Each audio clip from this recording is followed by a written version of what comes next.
Educating, informing, serving. Fact TV, keeping government honest.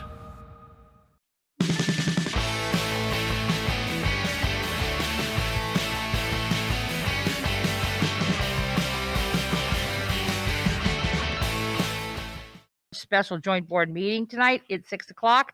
This Tuesday, December 29th, 2020, as we wind down the last couple of days of the year.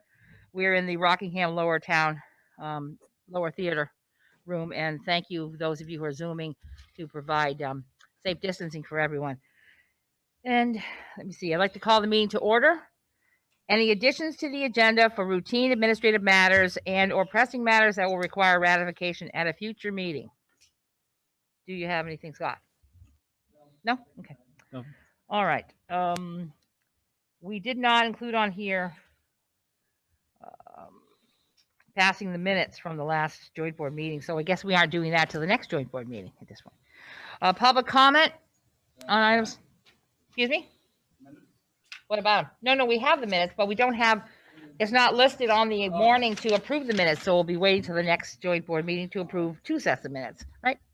So public comments. Was there anyone? President? Yes, Mr. Mitchell.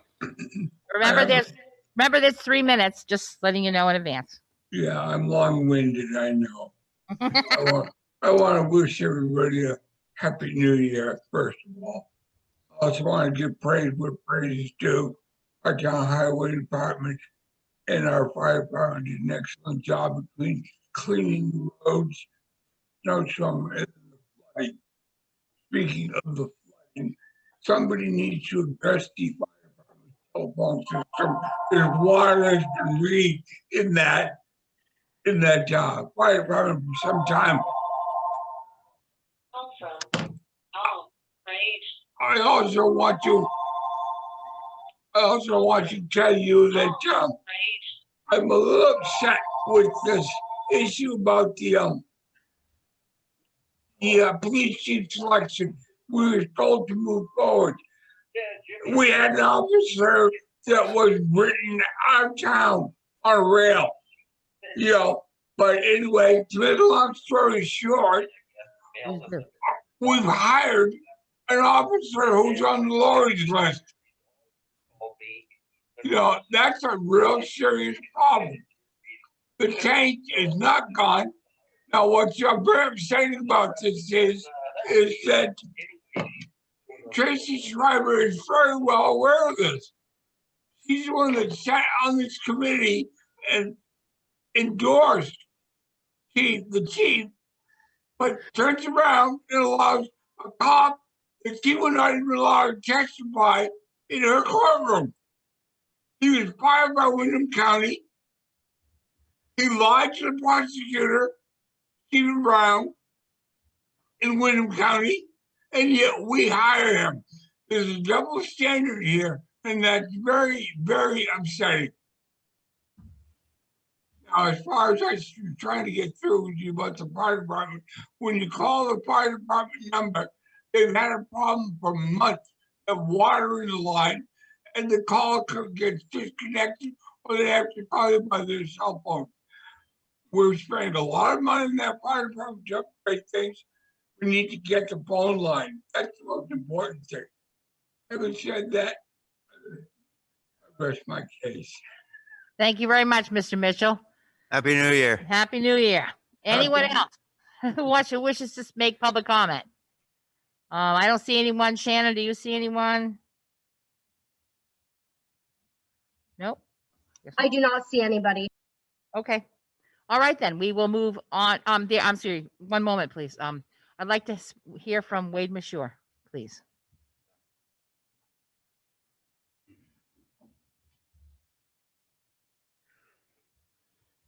Thank you. I just wanted to take a minute to remind everybody that, for those of you who aren't aware, that 39 years ago tonight, at about just this time, is the 39th anniversary of the fire here in the square at the Star Hotel fire, where the village of Bellows Falls and the community and the fire department lost 2 firefighters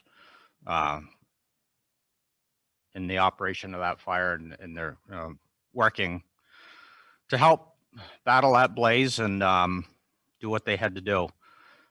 For those of you who don't know, it was their names are Terry Brown and Dana Fuller, and that was 39 years ago this evening at approximately, if I remember correctly, it was 6:11. Is that correct? So I just wanted to take a minute to remember them, have us just take a moment of silence in their remembrance and in honor of what they did for the community. All right, we'll have a moment of silence. Thank you. Thank you. Thank you, Wade. Thank you. All right. Now we move on to the agenda item. First one on the agenda is the self-driving cars, and we have tonight Mike Obahoski and Joe Segal to speak with us. Either one of you, go ahead and start. Hi, everybody. This is Joe Segali from the Vermont Agency of Transportation, and I'm going to talk about automated vehicles. And what we're hoping for is we talked to the village trustees. I think it was last January or February before COVID hit, about the potential of allowing testing of automated vehicles on public roads in Bellows Falls. And there's obviously a role for the Rockingham Select Board in that. And so we're coming back to talk about it again. And so I'm gonna give you some background information, and I need to share my screen. Can I just go ahead and do that? Or does someone have to give me the permission? Shannon, can you give them permission to share the screen? Oh, let me just try it. Oh, yeah, I have to. Should be 20 minutes or less. That was what Mike told me.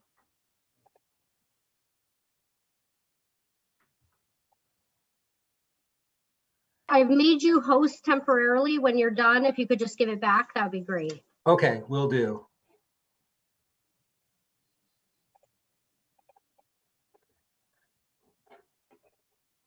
So just let me know when you can.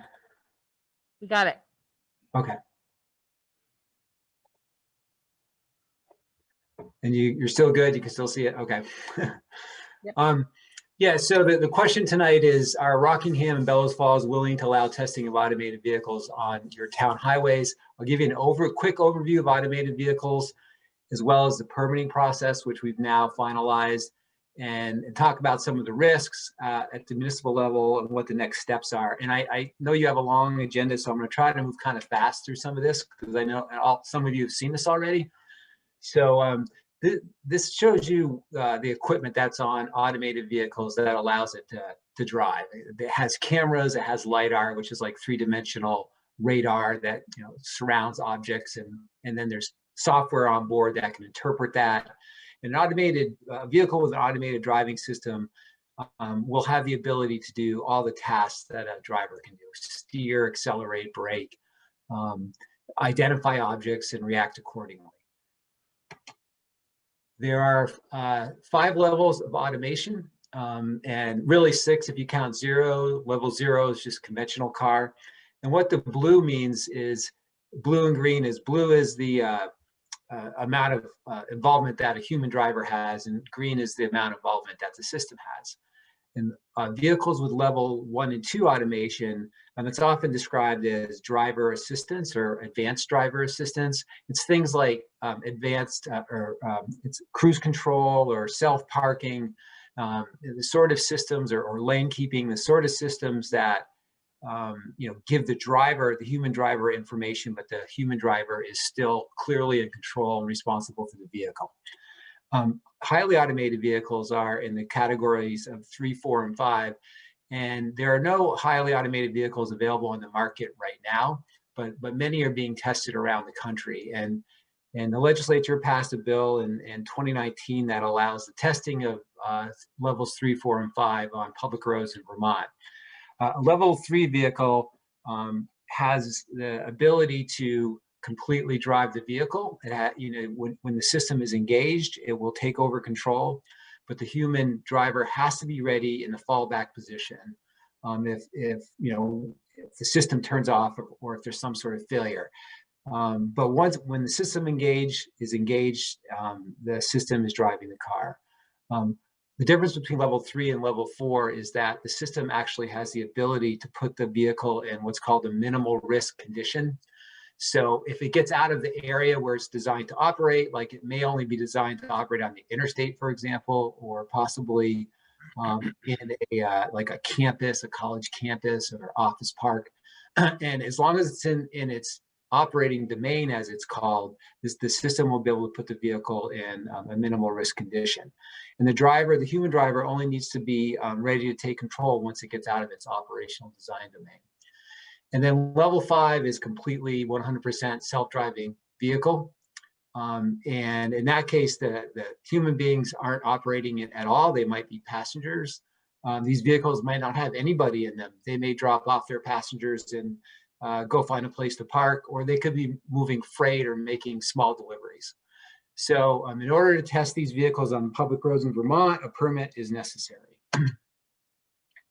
So the benefits of automated vehicles are, first and foremost, safety. Over 90% of crashes involve some kind of human error. And so the hope is that by replacing humans with an automated system, that most of that error will go away and there'll be less crashes. It means providing more mobility independence for people who can't currently drive a vehicle. So that could be people under the age of 16 or people with a disability that makes it difficult or impossible for them to drive, or it could be just people that are getting older and it's hard to see at night, or in other conditions. So it's really about independence. It can improve productivity because that's time in the vehicle that you could be doing other things. It could reduce household transportation costs. So instead of everybody owning one of these vehicles, the thought is that we would share them through some sort of service. And that's projected to save between $4,000 and $5,000 a year in household costs, because you may not need 2 cars or a car for every driver anymore. It could reduce public transit costs. Half the cost of public transit is the driver. Certainly there are issues there with job losses, but that's a bigger issue with automation overall. It could reduce parking and related impacts. Cars are parked 95% of the time now, and if we're sharing these vehicles, they won't need as many parking spaces. And as I mentioned previously, they could drop drivers off. And so you don't need parking at the destination, and that could lead to redevelopment opportunities in our downtowns and other locations. So what might a test look like? These are examples. On the upper left corner is a shuttle service in Providence, Rhode Island, from a developing neighborhood to downtown. And that ran for about a year until COVID hit and they had to stop it. But that's an example of something that could happen in Vermont, maybe from a rural area into a small town. There's commercial vehicles, trucks that are being tested with self-driving vehicles. That truck is, it's a company called Too Simple, and they're actually doing UPS runs. The upper right corner is just showing an automated vehicle on a road with a cyclist, and you can see the equipment on top of that car. Bottom left is a test in Minnesota. That's actually on a test track. It's not on a public road, but they're testing it in somewhat mild winter conditions, I guess you might say. Bottom middle one is a self-driving delivery unit. I don't know if you can see the grocery bags in there. And then on the bottom right is a pizza delivery in Ann Arbor, Michigan. So there's all sorts of application and potential test cases here in Vermont, maybe driving people to craft breweries. So the way the permit process works in Vermont is the Vermont Traffic Committee has the sole authority to issue permits for testing. And the Traffic Committee consists of the Secretary of Transportation, the Commissioner of the Department of Motor Vehicles, and the Public Safety Commissioner. So they can approve testing on all state highways and all Class 1 town highways straight up without necessarily any involvement from the local level. However, if a tester wants to test vehicles on a Class 2, 3, or 4 town highways, then municipalities must have allowed that through pre-approval. And that's really what we're here to talk about tonight. So the permit process at the municipal level, again, municipal approval is required if testing involves Class 2, 3, or 4 town highways. We're asking you to pre-approve testing through passing a resolution. Municipalities can withdraw their approval at any time. Municipal approval can have specific conditions on it. And municipalities are not responsible for modifying roadways or other infrastructure to accommodate a test or for any cost related to conducting the test, unless you wanted to be involved with that, but you're not required to. As far as the applicant, some of the key requirements of the applicant is, number one, a human operator still has to be in the car at all times and be able to take over control of the vehicle. The operator has to be at least 21 years old. They will have had to pass a background check, and their blood alcohol content cannot be more than 0.02. There's a $5 million liability policy required. Put that in context. Our liability now is like $40,000, $50,000. The vehicle has to comply with all state laws. So the automated driving system has to, be able to understand which streets are one-way streets, what a stop sign is, that sort of stuff. And then the vehicle must be clearly identifiable. So it must be marked and branded in some way so the public knows what it is. And so emergency responders knows what it is. So in terms of risk management, the permitting process addresses that in a lot of ways. There's quite a lot in there. Its main focus is about safety. As I mentioned, the human driver is always required. There's a testing and safety risk management plan that's required to be submitted, reviewed, and approved. A first responder interaction plan, crash notification requirements. So if a crash happens, we want to be notified as soon as possible, even before the official notification deadline.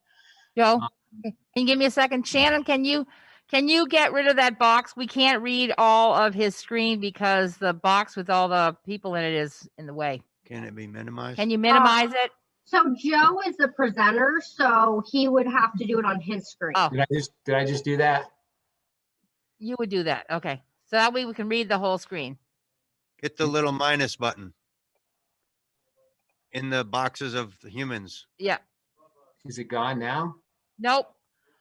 On the joint, up above the joint board screen, there's a little bar. It may not be the same on Maybe his. it's not Yeah, the I same don't- on yours. I don't think it's my screen. Yeah, because I just removed it.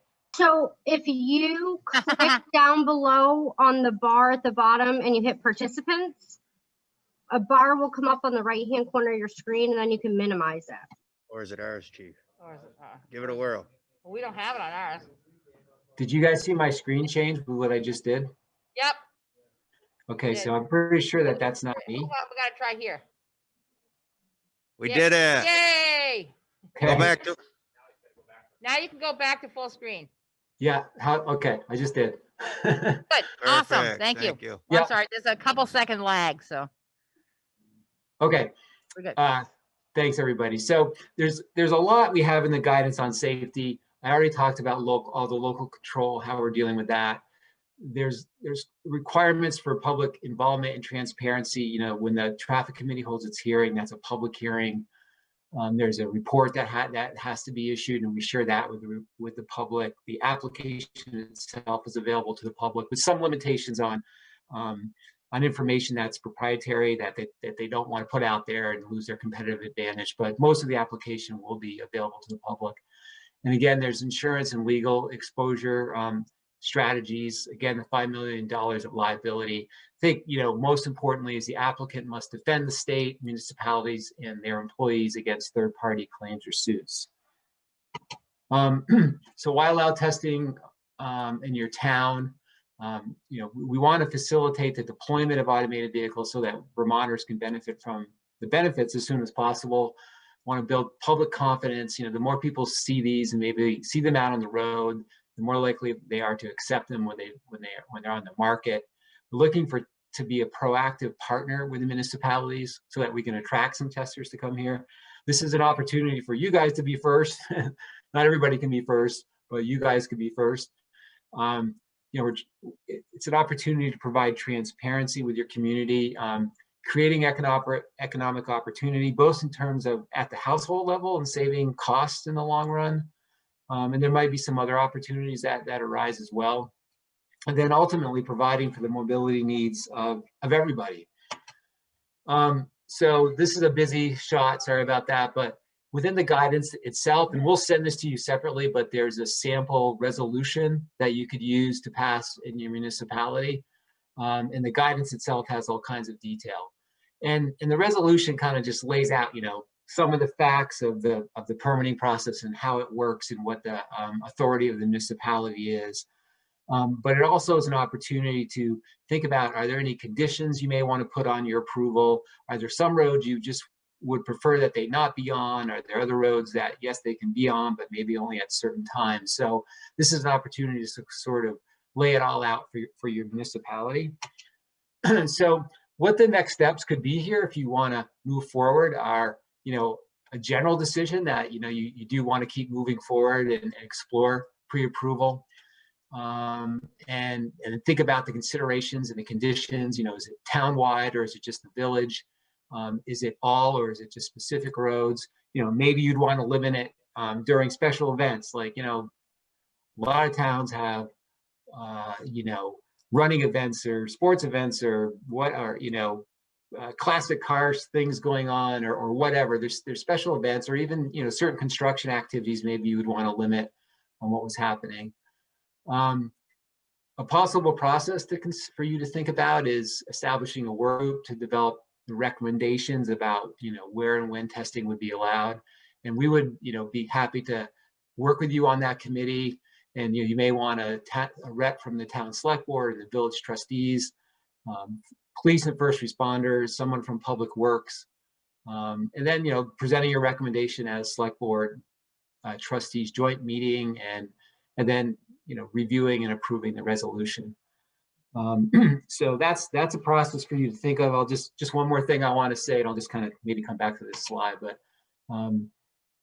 actually I do want to thank Deborah Wright and your town manager for, kind of giving us the time tonight to talk to you all and kind of helping to coordinate with that. And Deborah has also agreed to speak at this Vermont AV exchange that we're organizing for February 8th. We're bringing together representatives from the testing industry, from the automated vehicle industry, with local folks here, and this we want our local partners to talk about why they're excited, but what some of their issues and concerns are. And we want to hear some of the same things from the industry, like what are they looking for? I'm so sorry, Joe. There are a number of people waiting to be admitted to the meeting, and because you're host, do you think you could do that? I haven't yet, and I'm done. So I'm going to finish, and I'm just going to stop sharing my screen, and I'll just give it right back to you. There we go. Thank you, Joe. That's good. Okay. Yeah. Good. Thanks for interrupting me, so I can wrap it up. So, I mean, that's kind of where we are right now. It's, is the board, the trustees and the board, are you interested in moving forward? You probably have some questions as well. And if so, how can we help you? And I just want to mention too, Michael Wachowski is here, and he and I have been working on this together, and he'll jump in and help answer questions as well. Okay. Are there questions from the board members? I'm sorry, Deb, just 1 second. Joe, could you just make me host real quick? I thought I did. So if you scroll over your name in the participant list, it'll give you options and you can change the host. Okay. I'm going to admit all right now. I see it. Okay. He's pirated our meeting.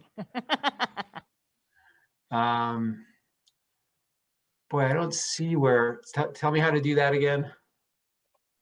So do you have the participant list up on the right-hand side of your screen? I do. Okay, if you hover over your own name, it'll give you options and you can make somebody the host. Or actually, if you hover over my name, you can make me the host. Okay.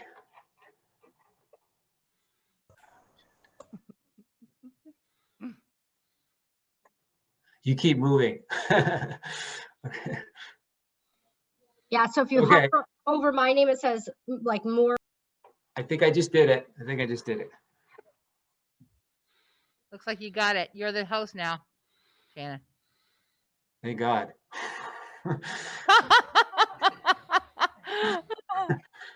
Oh, Zoom hostage. Yeah, it was much better being there in person with you all last winter. Sorry, too bad we can't be there. Yeah. Well, this is safer. Yep. Okay. So, so questions from the board. Anyone chime in? Go ahead, Wade. I actually have, I have 3 questions. I'll start with the question of, you folks were here almost a year ago with your initial presentation. So how many, I'm assuming that at this point, no other municipalities in Vermont have taken the step to do this?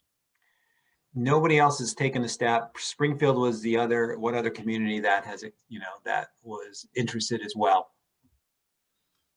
And Has we're- there been any other towns or municipalities that have shown interest other than Springfield and Rockingham, Bellows Falls?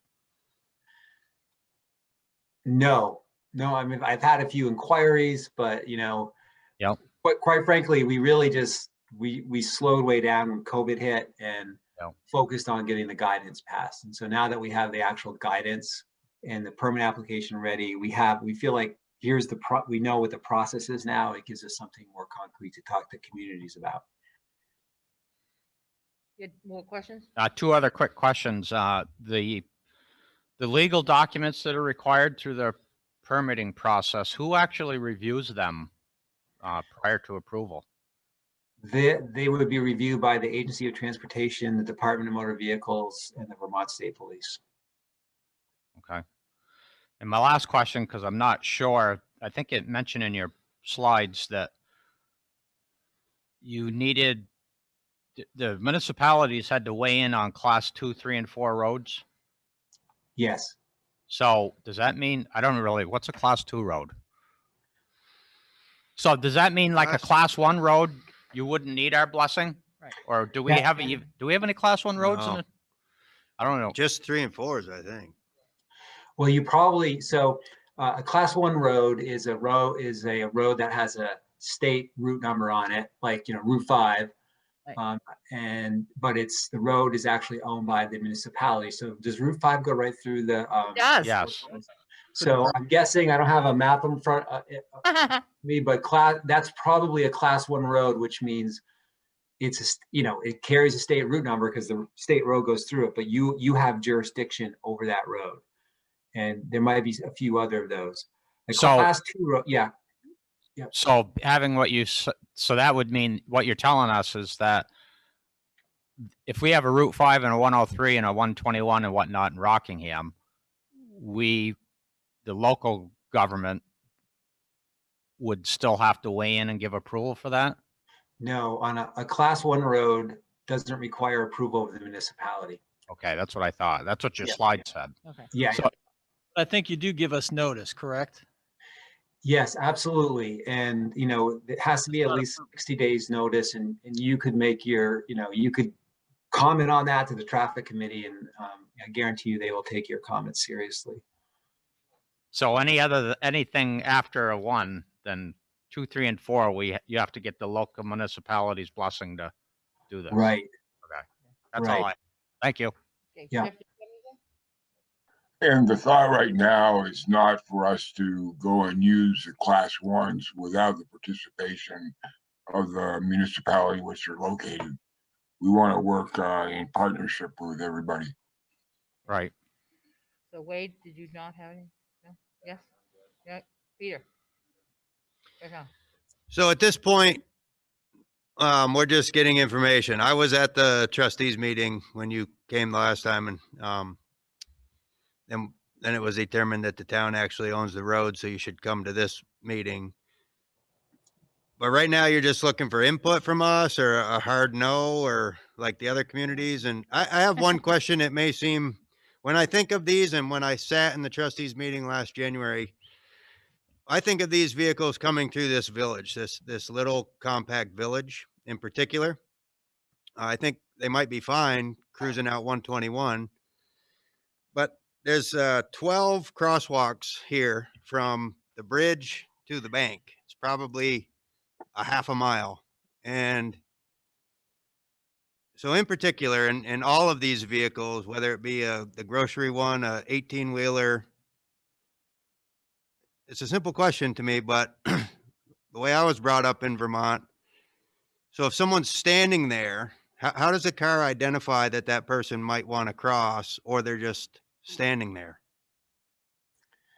It's a concern of mine. Yes. Believe it or not. No, it's a good concern. And just let me answer your first question Yeah, I mean, I think tonight, if the answer is no, the answer is no. That would be a hard no. But it could also be a yes, but, right? Yes, but let's kind of explore this. Like I said, I would suggest like a working group, that would evaluate it and come back to you with recommendations, with something, concrete to respond to. So as far as your question about, how it sees pedestrians, and how it would react to those, most of the testing that's happened around the country has been in urban areas like San Francisco and Pittsburgh and Boston. And so, if anything, it has more experience in urban areas than it does in rural areas. And the way that it sees pedestrians is, it kind of went through it fast, but it has LiDAR, has cameras and LiDAR, right? So the camera does visual recognition, which is of course becoming more and more advanced. And then the LiDAR, so cameras are 2-dimensional, and then LiDAR sends out this point cloud that can surround objects and get a 3-dimensional view of what it is. And then it can understand, how that's actually moving, how fast it's moving. And by sort of surrounding it with this cloud, it can start to, it can model, say, well, that's a pedestrian, that's a person, pushing a baby carriage. That's, it starts to build all of this information in its system, and then it can react accordingly, right? Once it knows it's a pedestrian, it can also read, through its image recognition, know that it's a pedestrian crossing if there's a crosswalk there, and and so it can be ready and to respond to those situations as well.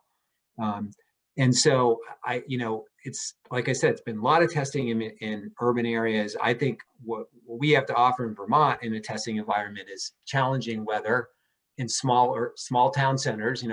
Bellows Falls is very urban.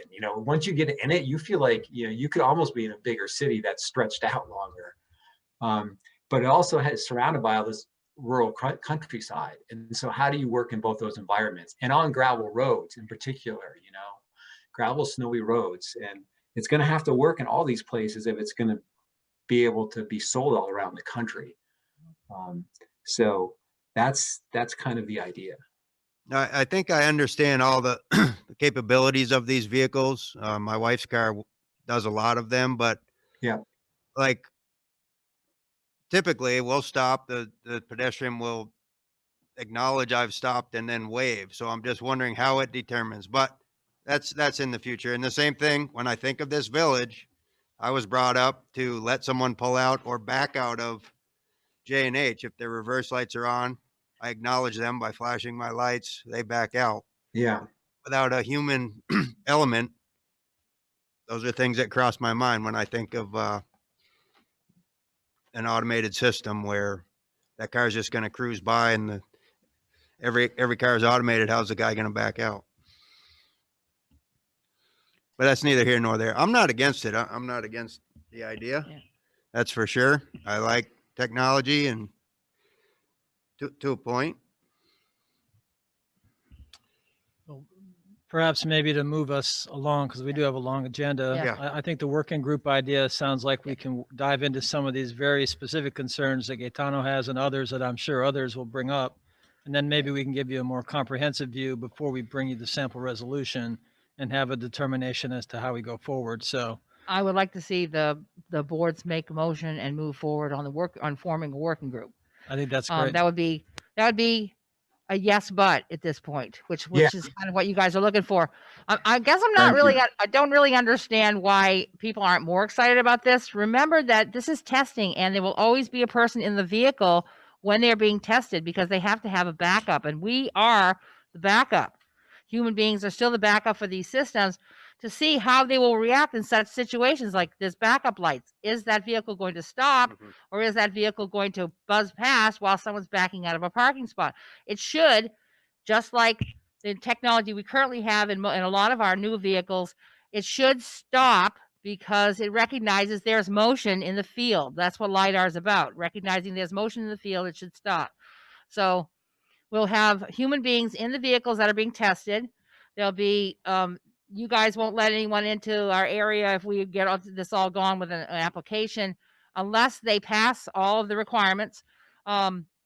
This is exciting to me because we have a lot of situations, particularly in 2020. It's the biggest challenge to find ways to provide services and goods and give safe distancing to people and get those who don't drive and can't drive to appointments and back and forth with minimal human contact when unfortunately that is the case. This is the best opportunity to move forward on this type of idea. And I guess it's just me.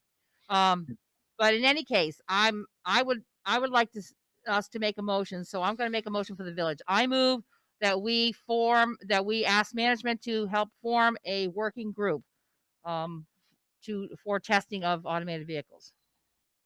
And it's seconded. Okay, so is there further discussion by the village concerning this motion? Jigs, I haven't heard anything from you, so. The only question I had is the $5 million of liability insurance. Who Is pays that for that?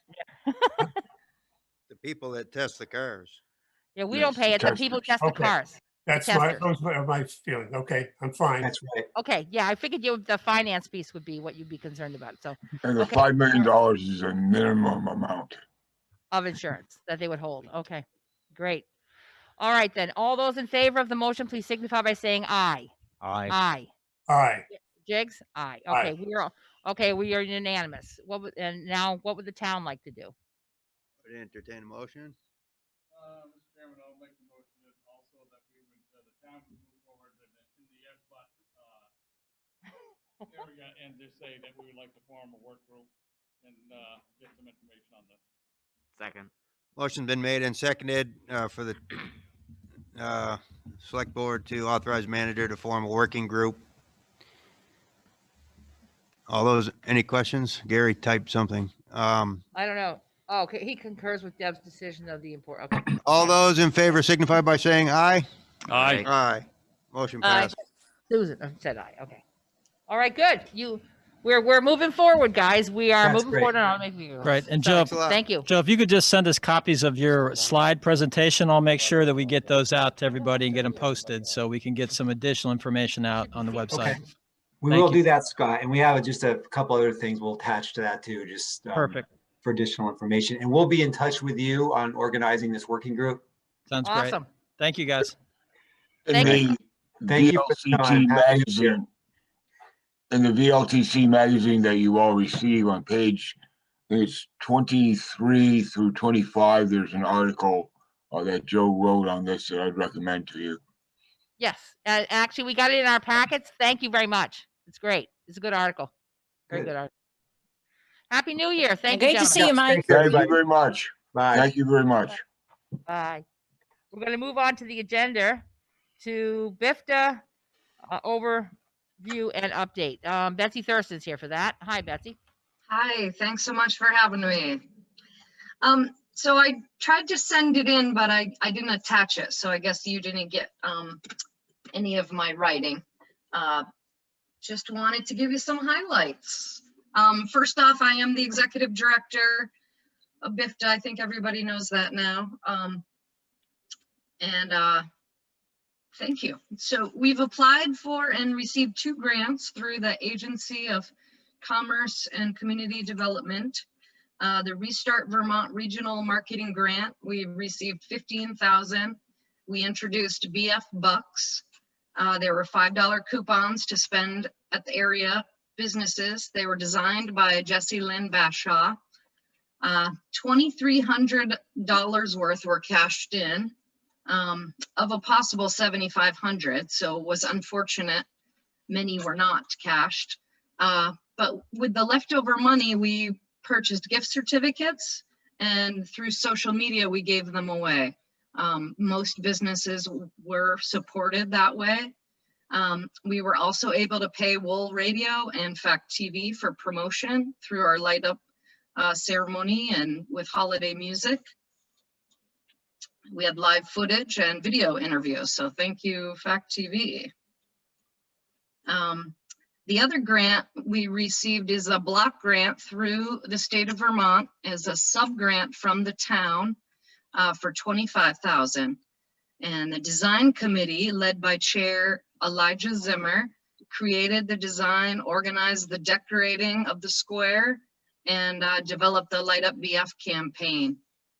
And I just want to thank some people exceptional contributions from Wonder Bar, Wyndham Antique Center, Village Square Booksellers, and special thanks to the Bellows Falls Fire Department. They hung all the festival lights and decorated the tree. The tree was donated by Rockingham Roasters. The Bellows Falls Rotary Club helped with garland and hanging the snowflakes and the poinsettias. Monty Barnett, Marcia and Jim Austin, and Ted Knox Tree Service out of Brownsville was who did the installation of the trees. And because of all of these people, Bellows Falls is lit up like never before. Gorgeous. It was gorgeous. It's gorgeous. It really is. Thank you. So our Shop Local program, we had first decided to bypass, and then through kind of popular demand and because of this year, we didn't want to ask businesses anymore. But thanks to Village Square Booksellers and Halliday's Harvest Barn, they contributed for the printing costs. We did make cards. The extra grant money also helped reimburse us for the stamps. We were able to advertise more for the town of Bellows Falls, the village, surrounding areas. We included Grafton this year, and those Shop Local cards are actually being handed in, or we're collecting them next weekend. So all this week, more shopping, more stamps to win some prizes. We were given free press from Westminster Gazette, so thank you to them. And we were able to support our local papers, The Shopper and The Commons. And I just want to shout out a couple more thank yous. Sustainable Valley Group donated a new PC to the BIFTA office, which was definitely well needed. The New Hampshire Charitable Foundation via Bill Batesall and Ann Nordstrom of Walpole donated $250. And Ray Masuko helped donate $100 for the Light Up BF campaign. And I just want to remind everyone, we are a nonprofit organization. We really appreciate the public support from both town and village. This enables our fixed costs of payroll, but there are other costs associated. So office expenses, taxes, anything extra that we want to do. And those are paid with donations and membership contributions. So we want to thank every member of BIFTA. And I just want to put this out there, but if you've enjoyed the contributions BIFTA has made to Bellows Falls this holiday season through promotion of your businesses and the lighting of the square, please consider becoming a member or donating. And our volunteers make things like holiday lighting and Shop Local program possible. We're always looking for more members. We have 4 different committees you could be a part of. And I want to mention there's a few promotions we're looking forward to. The spring spruce up, so in the spring. And next year, the holiday season, we would like to have a parade of lights. So stay tuned for more information. Our website is bellowsfallsvt.org. Phone number 802-460-2333. And like us on Facebook. And I really appreciate being a part of this town and village. Love Bellows Falls and Rockingham. Thank you, Betsy, for the updates. Very much appreciated. All your hard work, too. Well, thank you. Did anyone have any questions for Betsy? Just wanted to check. Okay. Thank you, dear. Thank you very much. Great job. Thank you. Our next agenda item is the Rich Earth Recycling. We received a number of pages in our packets tonight, and I believe there is a presenter here. Mind you. Yes. Hi there. Hi. Yeah, I'm sure you're. All right. I'm Laurel Green. I'm a resident of Bellows Falls, and I'm a member of the Conservation Commission. And it's in that role that I'm here this evening to introduce the idea of collaborating with the Rich Earth Institute to create a community urine recycling depot in Rockingham. And I notice on the screen that we have a couple of guests from Rich Earth Institute. Abe Noe Hayes is one of the co-founders, and chief scientist. I don't know what his exact title is. And Julia Cavici is the education coordinator for the Rich Earth. And they have given a presentation to the Conservation Commission about this. And there's a number of members of the Conservation Commission attending tonight as well. Mike Gia, Peter Bergstrom, and Guy Payne are here all in support of this. So let me just, I just have a very brief introduction to this idea, and we're looking for your help in trying to find a location. So that's the big picture for me tonight. The Rich Earth Institute operates a unique community-based urine recycling depot in Brattleboro. This is a volunteer program, and it's good for the environment, for local farms, and for the town wastewater treatment system.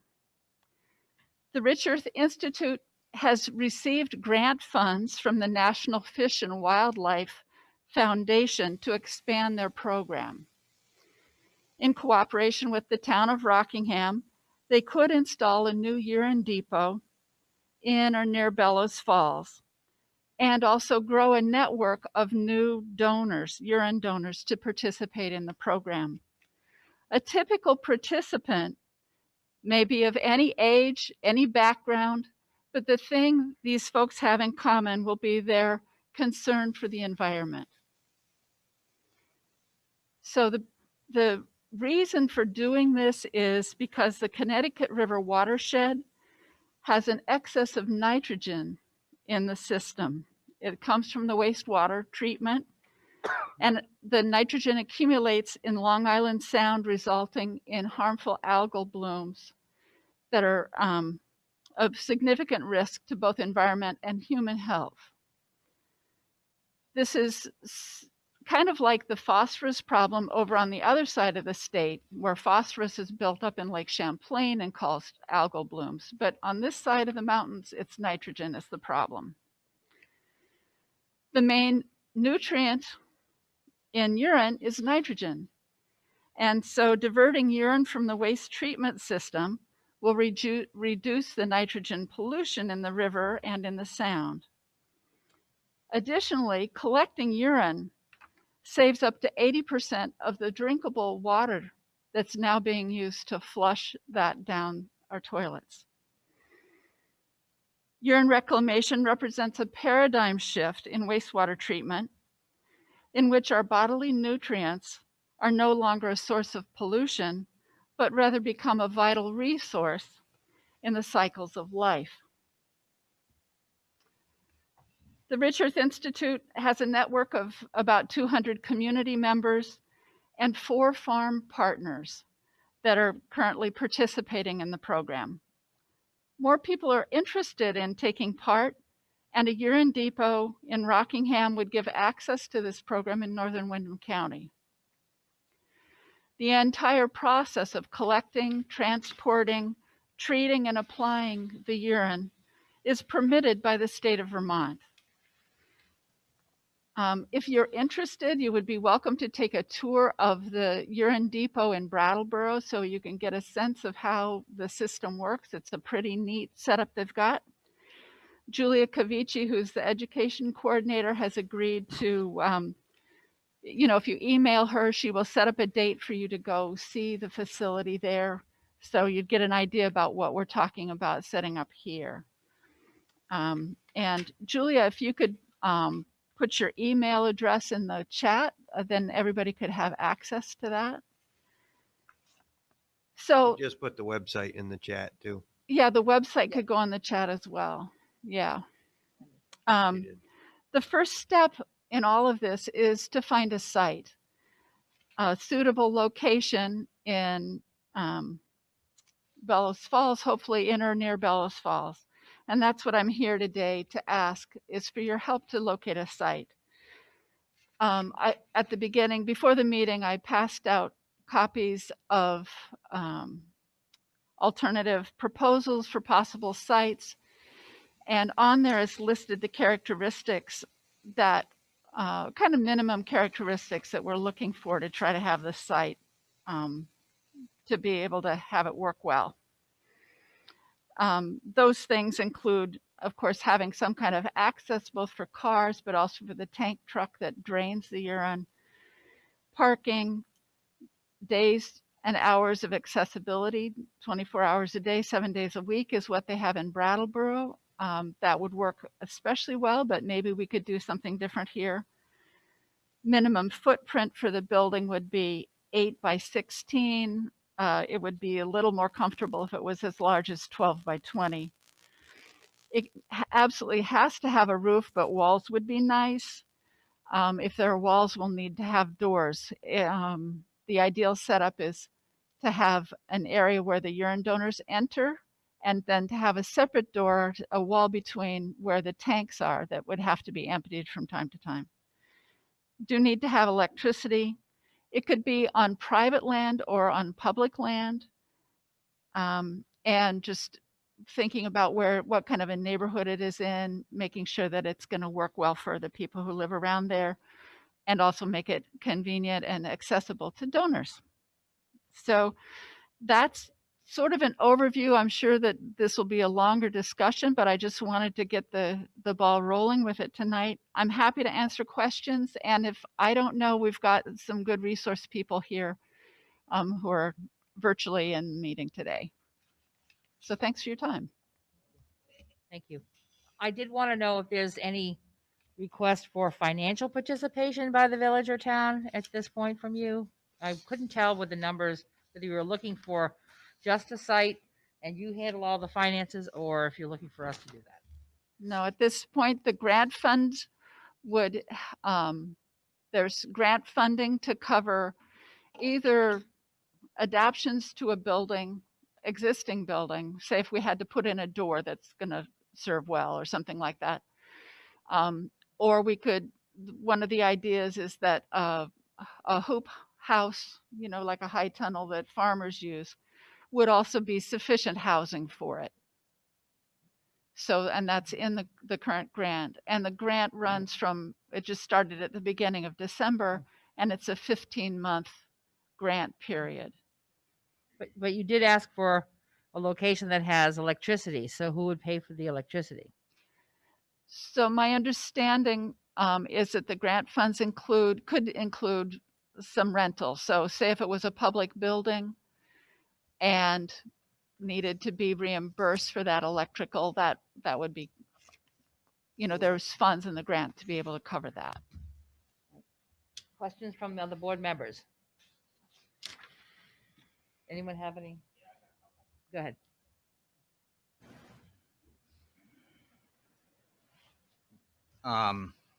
Couple questions. So I'm a little confused. Who would actually, if this happens, who would actually own the building? Well, if it's a public building, you know, say if it was housed at the recycling center, then it's the town's building. Okay. If it's a private, you know, a private party may say, I have a shed, or I have a barn, or I have a garage that would meet these requirements, and I'm interested in supporting the program, then that would be the private property owners. And my other question was, this facility you have now is in Brattleboro. Is there any other towns that are currently? No. Brattleboro is where the Rich Earth Institute is. Yep. That's their home base. Yep. And in this grant with the Fish and Wildlife Foundation, the idea is to set up 3 new sites, this being one of them, another one in New Hampshire near the Connecticut, they're all along the Connecticut River in New Hampshire, and another one in Western Mass.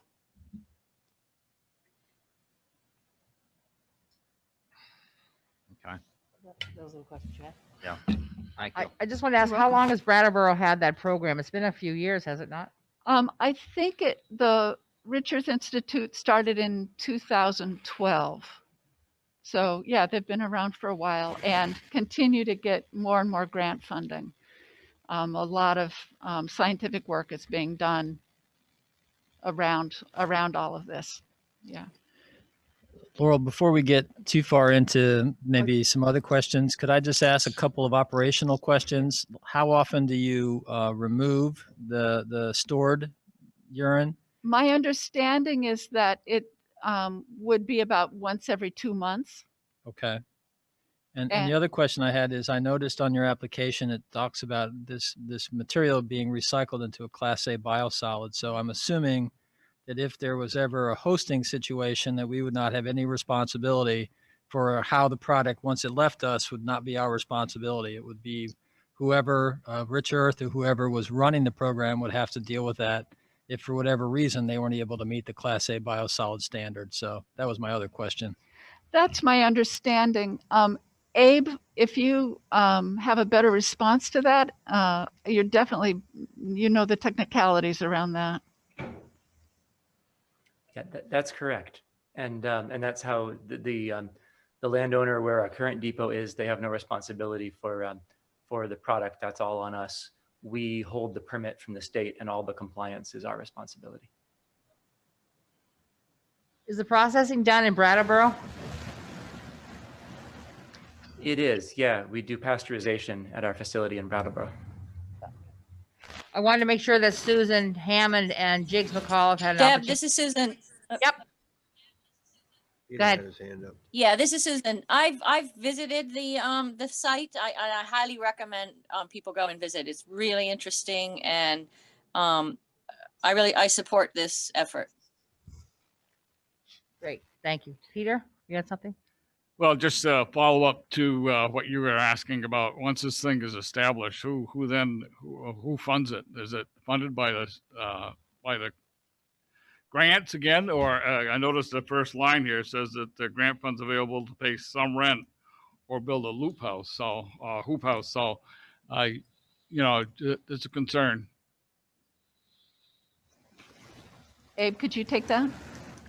Sure. Yeah. The ongoing operation of the program is paid for largely by participants. People make donations because they appreciate and value the service that we provide.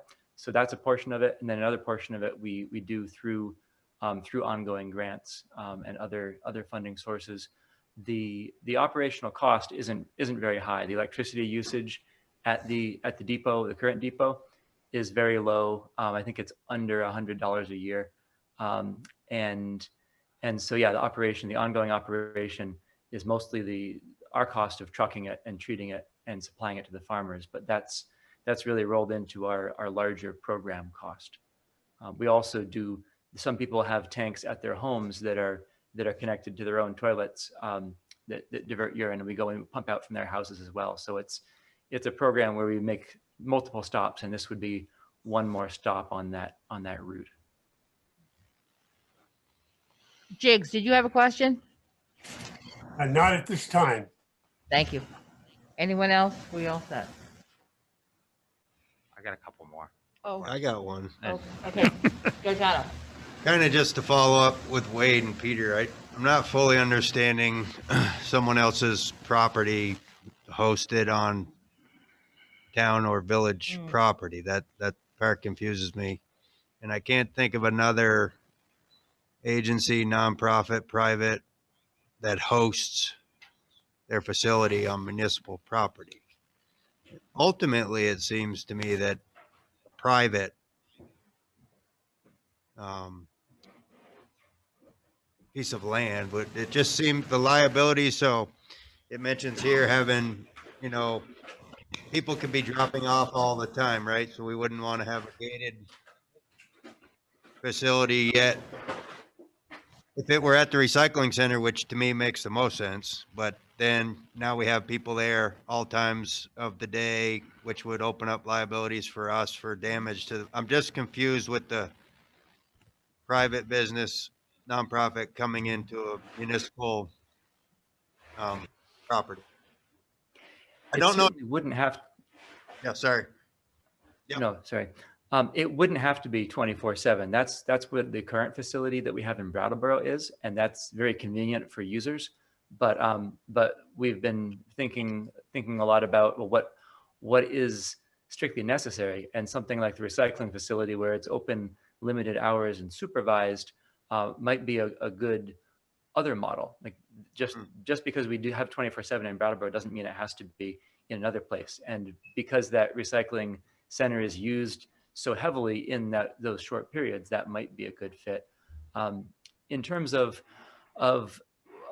whether it would make sense to have this outside organization having a facility or infrastructure on public land, I think that the way that we see it is that we're trying to provide expanded recycling services. Basically, it's recycling a waste product that's problematic the way it's being disposed of because of the nutrient pollution in the Connecticut River, and we're trying to find ways that we can facilitate moving that out of wastewater and to farms.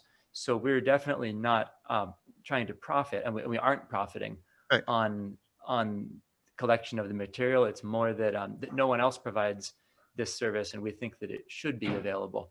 So we're trying to make it available in whatever way is reasonable.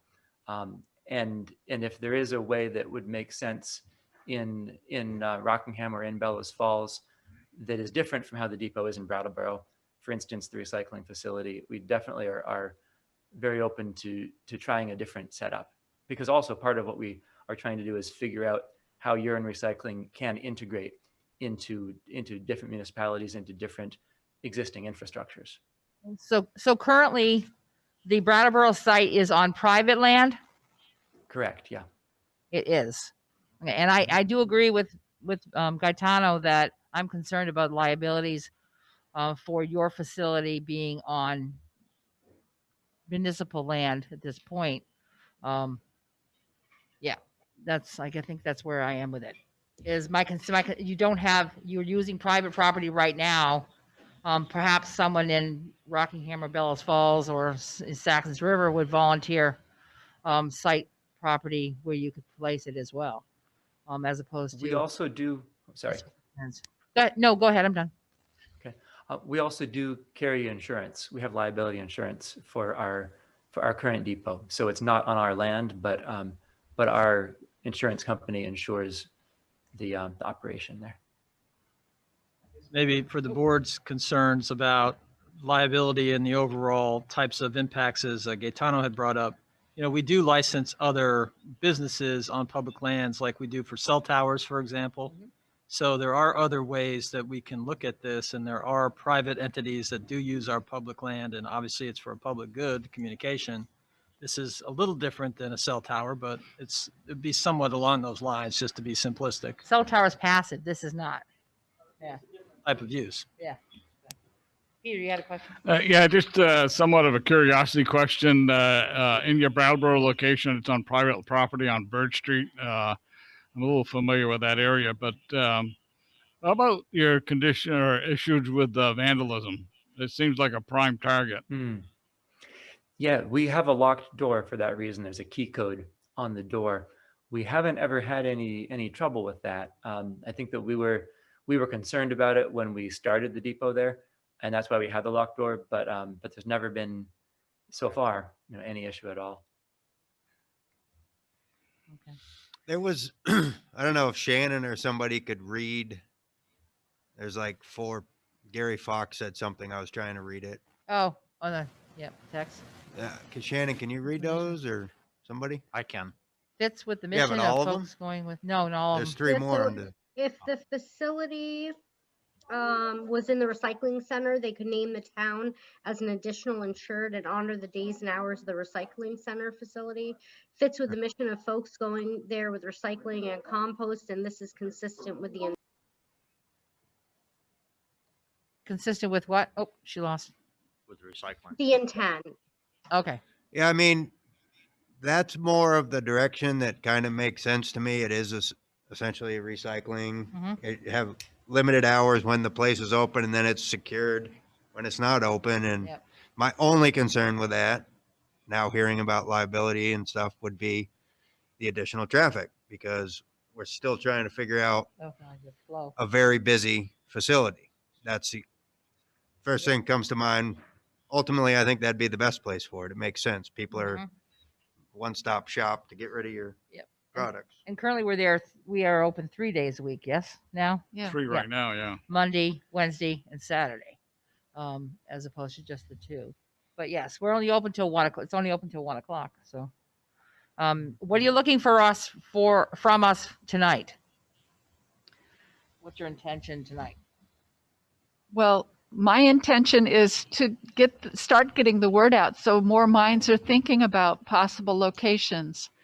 I just wanted to comment about using the recycling center. The possibility of that is great because people who are already hauling their recycling are likely candidates to be urine recycler donors. Great. Looks like that's where we are with it right now. Give it thought, and we'll turn up at other board meetings where we move further, or the town, especially if you consider the Waypoint Center as a good Right. location.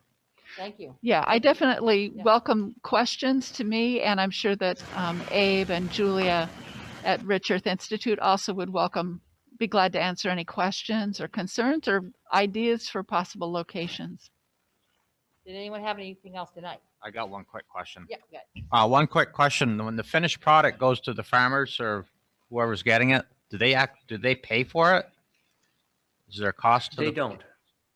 No, we've been supplying it to the farmers free of charge. They're really research partners because we've done a number of studies through the USDA SARE program, looking at the yield on hay, looking at different application methods to reduce nitrogen loss, and so the farmers really are contributing some time to that, and we feel like that's a good in-kind trade. Thanks.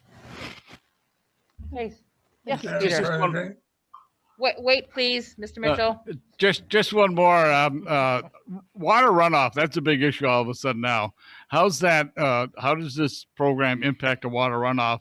As Laura was saying, on the west side of the state, phosphorus running on into the lake. How's this runoff compared to going into the rivers, especially on farmland next to the river? Right. Yeah, that's gets right to the whole point of why we're trying to do this. And there are two parts of the equation. There's the one part of the wastewater side, and then there's the farm side.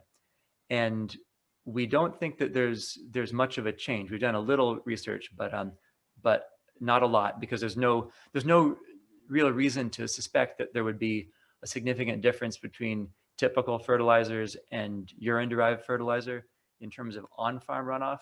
The benefit comes because if you don't divert urine, that urine goes into your septic system or into the wastewater system, and most of that nitrogen goes right through that system into the groundwater and then surface water, or directly to the surface water. So by diverting urine, we're directly reducing the nutrient pollution through our wastewater system. And then on the farm, we're replacing other forms of fertilizer. So the urine takes the place of whatever else they would fertilize with.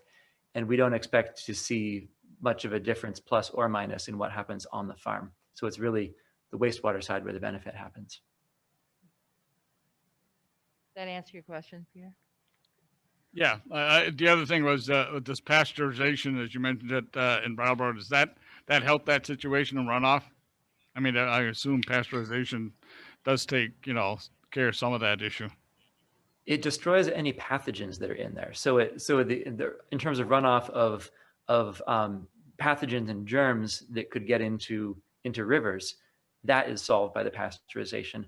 The question of nutrient runoff, pasteurization doesn't really affect that much. So we think that that applying urine as a fertilizer doesn't really change one way or another very much the on-farm runoff. It's more the farm practices of how that is applied, when it's applied, what level it's applied at. We do have guidelines for the farmers about what amount of urine to apply for hay crops in particular, because that's where almost all of our urine goes. So that's actually the place where we do the most to try to control runoff, is applying it under the right weather conditions and at the right loading rates, because if you don't over apply it, then it doesn't result in runoff. What it does do actually in terms of this is it's better than cow manure, for instance, in terms of phosphorus runoff, because urine is actually very low in phosphorus compared to barnyard manure. That has a lot more phosphorus. Sewage sludge also has a lot more phosphorus. urine is more of a high nitrogen fertilizer. So it does help in that way too. I Thank try you. not to oversell it, but there are some benefits. Thank you. Well, it looks like we can email you or contact you with more questions as they come up as we're Absolutely. moving forward on this. Okay. Madam President, Yes, Mr. Yeah. Mitchell. I support this project entirely. Abe might not remember me. I used to go to his father's home up on Bannon Hill in Putney. And Abe is a caretaker of the earth. So it's just a good project. He's been doing this for a long time. Great. I think he remembers. Wow, Yeah. thank you. Thank you, Jim. All right. And thank you folks for coming in tonight and giving us all this information. Much appreciated. Thank you very much. Thank you. All right. Moving on to the Goodbye. agenda. Good night, Thank Jim. you. Good night. Moving on to the next item on the agenda, lily pad project discussion. Thank you. We have the principals here of Ashley Medino Perlo and David Perlo. They're going to discuss some properties that they're looking at in terms of affordable housing, multiple new apartments and updates. They've done some projects in the village. These are some additional sites. The reason that this might come back to you is there might be a request for abatements as this moves forward. Plus, there's also financing through other not-for-profit types of groups that you might have to participate or at least be aware of. So we wanted to at least bring this to your attention. It's more for informational. I don't expect you to take any specific action tonight. I believe Ashley and David are actually on the Zoom, so maybe they can jump in from here. Sure, I will. Go ahead. Yeah, so we are looking to do an affordable housing project across a couple of different multifamily houses that are in a distressed state. So in the packet that was distributed, it listed out 9 Barker Street. So that has actually been taken off of the project, but we are in negotiations to acquire 25 Hapgood Place. So the goal here is to take dilapidated multifamily houses in Bellows Falls and combine some grant funding as well as personal funding to renovate them into affordable housing units. We'll be working with Efficiency Vermont to ensure that they are brought up to good standards in terms of efficiency. We're working with the Lead Safe program to make sure that there's lead containment done prior to tenants moving into the properties. But the goal is to really focus on areas of needs for properties and turn them into something a little bit more neighborhood friendly. So you said you removed the 9 Barker Street property? Yes, unfortunately, that is in a state that might have to be taken down completely and rebuilt. And one of the grants that does not support what's considered new construction. So if there's a certain amount of renovation that's needed, that grant won't support it. So we've switched gears and we're focusing on the 25 Hapgood. 25 Hapgood. Mm-hmm. That's Hapgood Place, right? So is it the end of Hapgood? Yes, it's the one that had the tree fall on it. It's the one, that's the one where the tree fell on it. Oh my God, it's been what, 7 years now?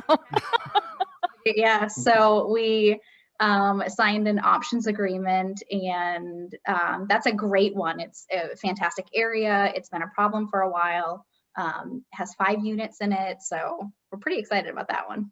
Wow. So Ashley, right now, can you just sort of give us the 3 locations that you're currently pursuing? And I know you've got multiple layers of grants and funding and some other activities going on, but just to give the boards an overview, sure, that would be helpful. Yep, so we have 37 Old Terrace, which is currently abandoned. We have an options agreement there. I currently own 58 Atkinson Street. I don't know if anybody's been there recently, but we did do some renovations that we would like to finish doing. Unfortunately, COVID kind of put a halt on some of the final touches. And then we have the 25 Hapgood Place. So we are also in discussions of potentially bringing on 110 Westminster Street, but that's kind of iffy for right now. Okay. Great. Any questions from the board? Peter, go ahead. Yeah, Peter Golick, Select Board. 58 Atkinson currently is probably the density square footage is probably in excess of the current zoning regulations. I think area density is 2,500 square feet per apartment. I think there's 2 in there now. You can correct me if I'm wrong. No, there's 2. And then the area itself is only 3,900 square feet. So currently you're over, but I think that was set up as a 2-apartment house before zoning came in. So you're probably safe on that aspect. But I see you're attempting to put a 3rd apartment. 3rd apartment in there, and we nixed that because that didn't make sense. Oh, so And now it's Nick. coming by tonight, parking seems to be an issue. There are 2 cars in there and one's sitting on the street. You know, I'm sure the one on the street was visiting, but I don't know where you're going to park a 3rd car. I mean, you've got green space to consider.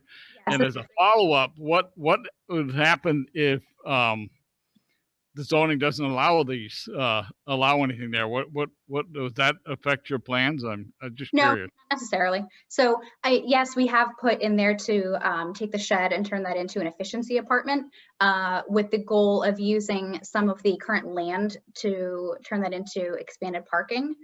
And that has been approved permit wise, but if there's negative feelings against the parking, we can reconsider turning that into additional space, but it has no impact on us doing, you know, the siding of the house and continuing with the finalization and finishing touches. We would very much prefer it. It's a great place for an additional unit to be brought in to the house, but I absolutely understand your concerns.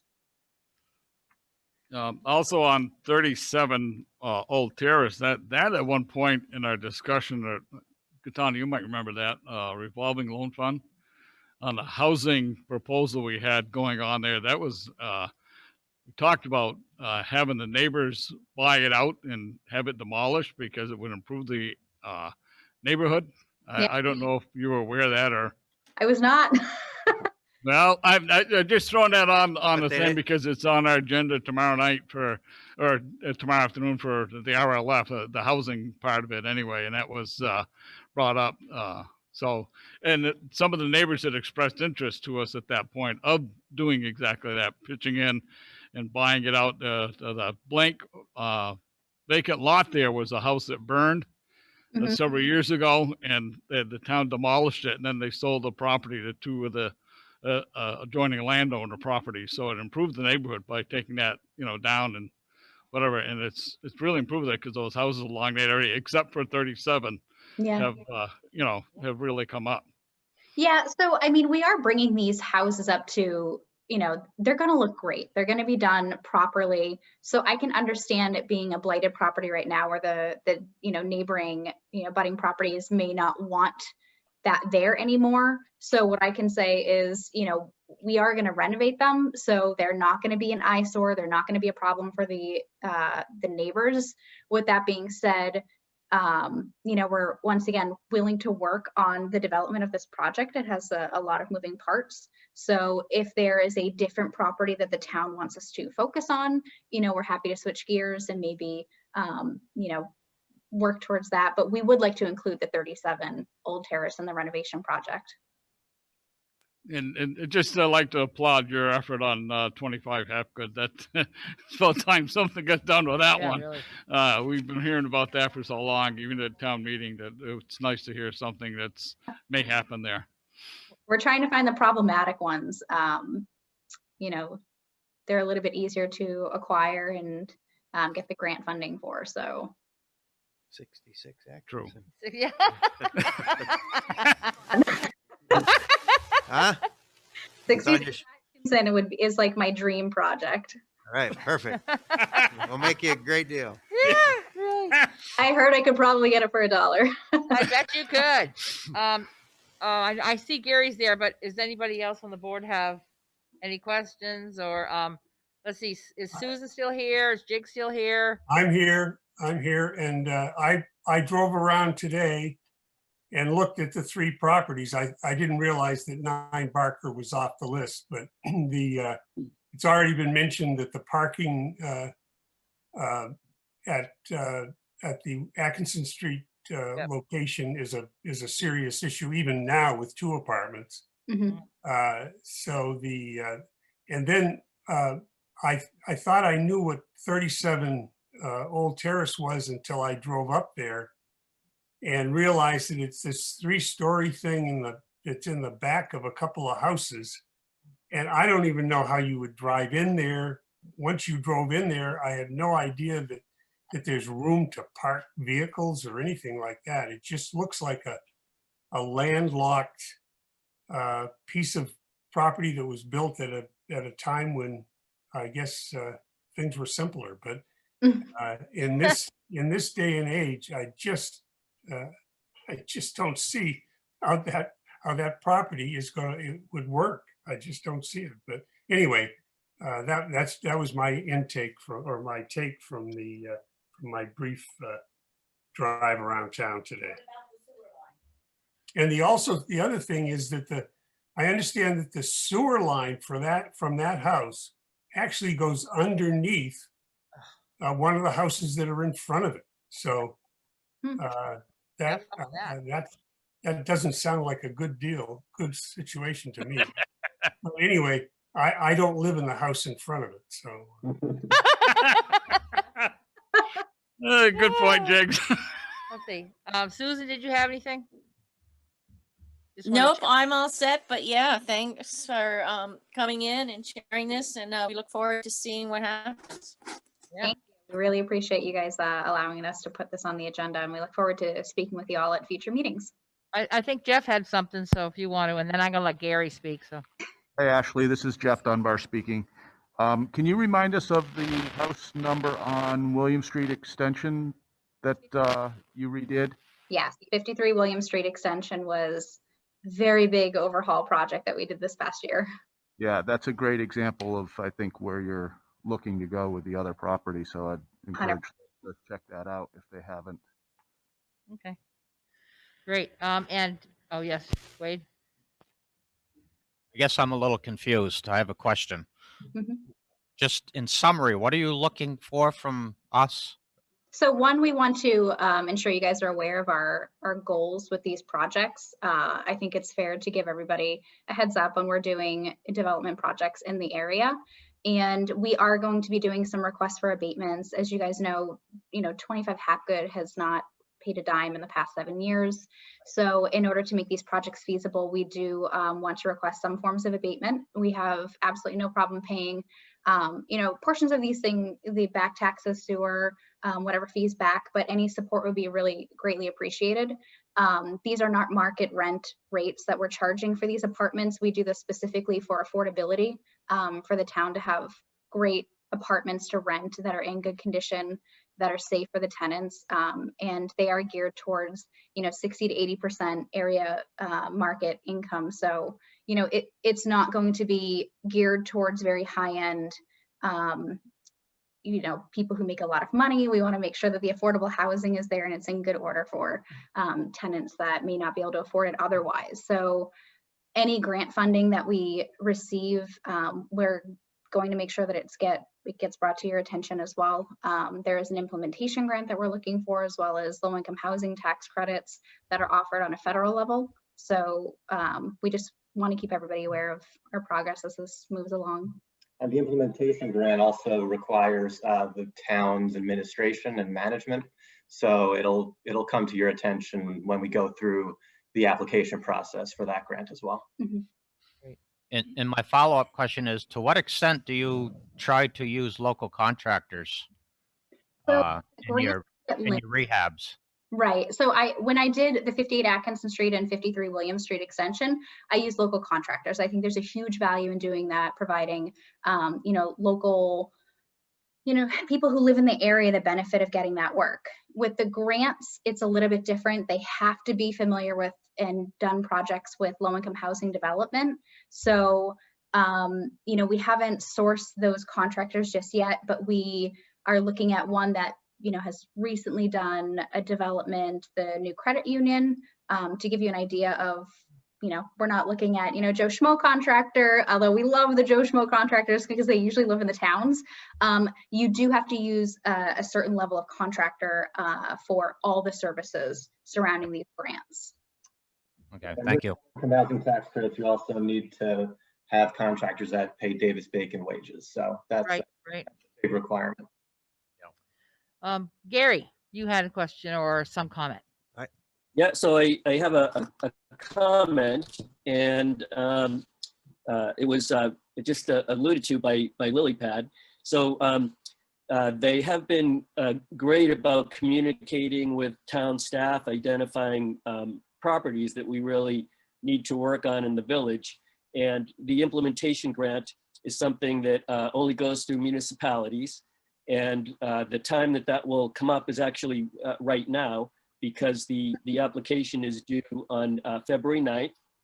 And we don't need a decision from the boards tonight, but just to let you know that we would be bringing it to the January 19th select board meeting, and publishing a public notice would have to go in this week to be published next week, announcing a public hearing at the January 19th meeting. So the decision would be on January 19th. You could object to publishing the notice and having a public hearing. So wanted to make sure you have that opportunity, even though it's not recommended.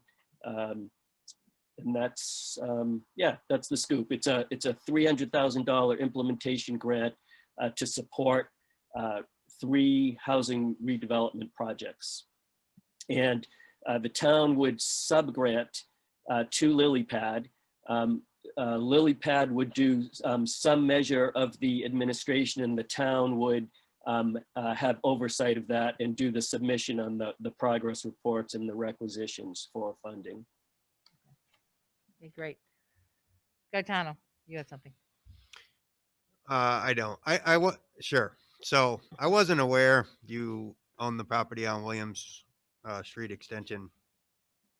And Jeff used that as a reference to go look at. So last time I went by there, the banisters on the 3 decks did not look like they were up to any code.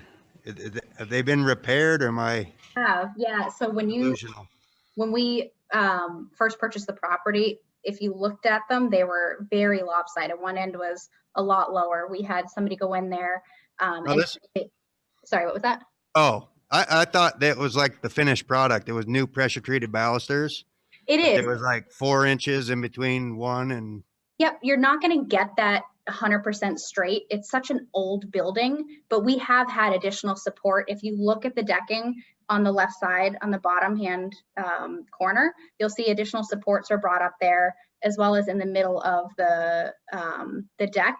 So unfortunately, they're kind of floating all the way up for the balconies. We have done work extensively in trying to bring that the balcony as safe as possible. But if you have any recommendations on additional upgrades, we would absolutely comply. I really haven't studied the structural integrity of the decks. My memory serves me correctly. It's the balusters, and there's a code as far as children. I think we used to use a tennis ball. Yeah. So you can't put a tennis ball between any baluster. Yeah. And they looked whacked last time I saw them. I don't know if they'd been repaired. They were. So I don't know if it's maybe the current tenants have done something to it, or if some still need to be replaced, but they were fully redone this past year. Okay. Great. All right. It looks like we're all done. Nothing else. All right. Well, thank you for all the information. It's great. And I'm happy to hear things moving along. And I guess I didn't get myself out today, but I go take a look around. Yeah. If you have any other properties, throw them our way. Thank you so much for being here tonight. Appreciate it. Thank you. Moving on to the next item on the agenda is the alumni weekend permit waiver. And this has been combined here because there are a number of items for town and village independently.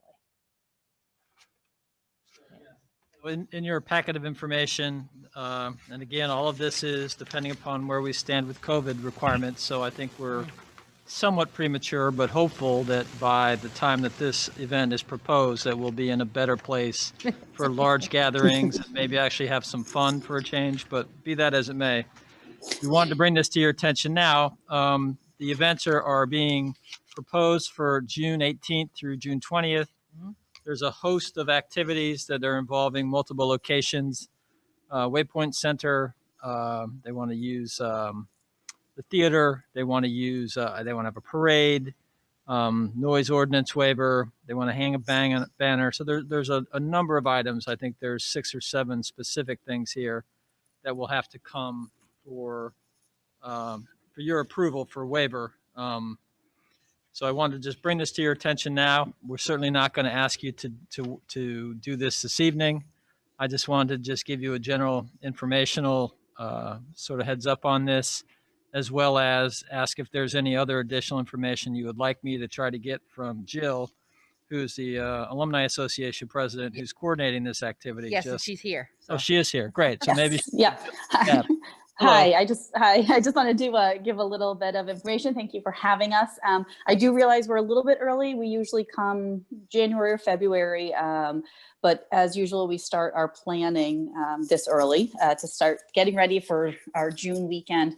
I know that with COVID, that everything is definitely contingent on what is happening, but we still will start our planning and move forward as normal and make a final decision come April, just as we did last year.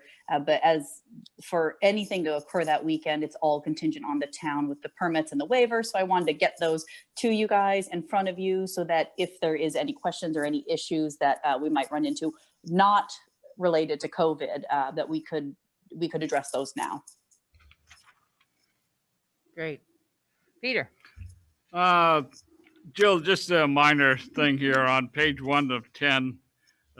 You got time including to set up and break down 9 a.m. to 1:30 a.m. I think you better change that 1:30 to p.m. And I noticed. No, are you talking about for the waypoint? Party. Yeah, we're You go usually down late. there by 8 a.m. and we'll be there until For about setup. Yeah. yeah, set up and take down. Yep. Alumni club. That's a full it's a full weekend. Right. Full day's event. Yep. Yeah. Full day. Okay, the other thing, I noticed that you want to use the town hall for your meeting. Evidently, the school's not going to let you in. Is that because of COVID or?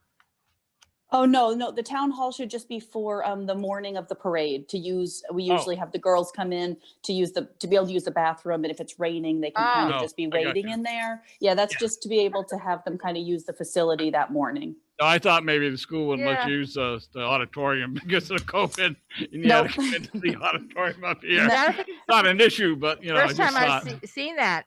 Yeah, no, I don't. I think that would be a really. I don't know if I could get anybody on board with that, just because it's always at the school. So as long as we can do it at the school, that's where we're going to do it. Yeah. Yep.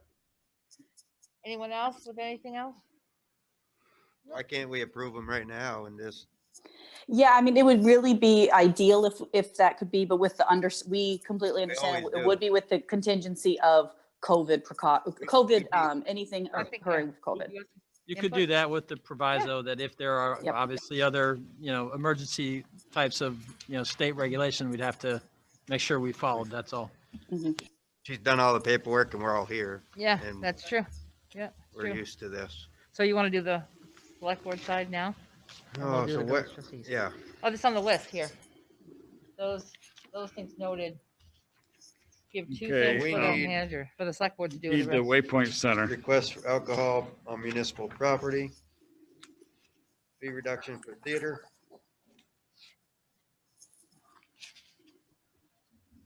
Says the manager approves the other ones. You see And that? the noise ordinance waiver, I believe. Yeah, well, yeah, a couple of things. I don't think the manager approves one of them there, but Center, theater permit. Yeah, I printed the schedule of stuff.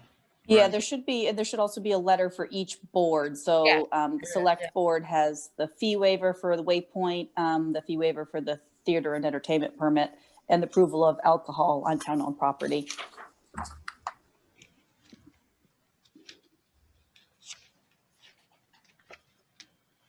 You know which ones we need? Make some motions. Can I do it all in one? You can. Yeah. Yeah, go ahead.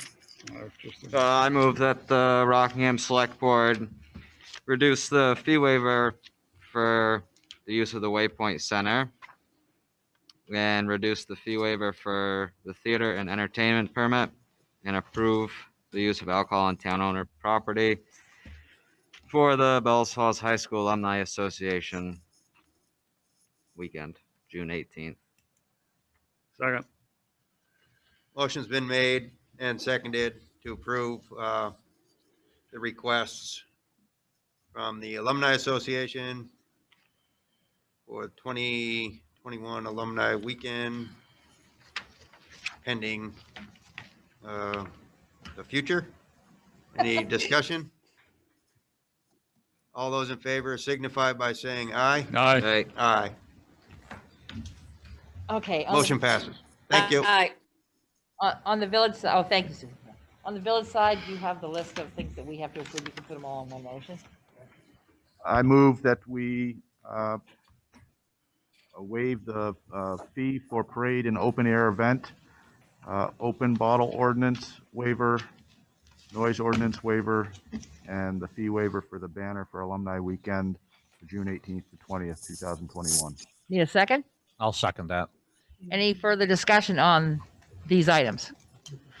All right. All those who are in favor of the June 18th through 21st, 2021 event for alumni, please signify by saying aye. Aye. Aye. Aye. All right, great. You got what you need. Thank you all very much, and I hope that we will see you in June for Alumni Weekend.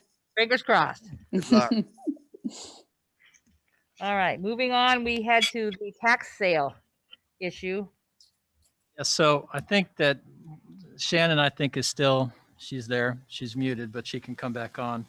Since, our last tax sale, in September of 2016, I know there's been interest in where we stand, where we had provided some backup information about people who are currently under in agreements, as well as properties that are completely in arrears and are not performing. So I think we'll at least maybe highlight some of that information. Shannon, if you can unmute, maybe jump on board.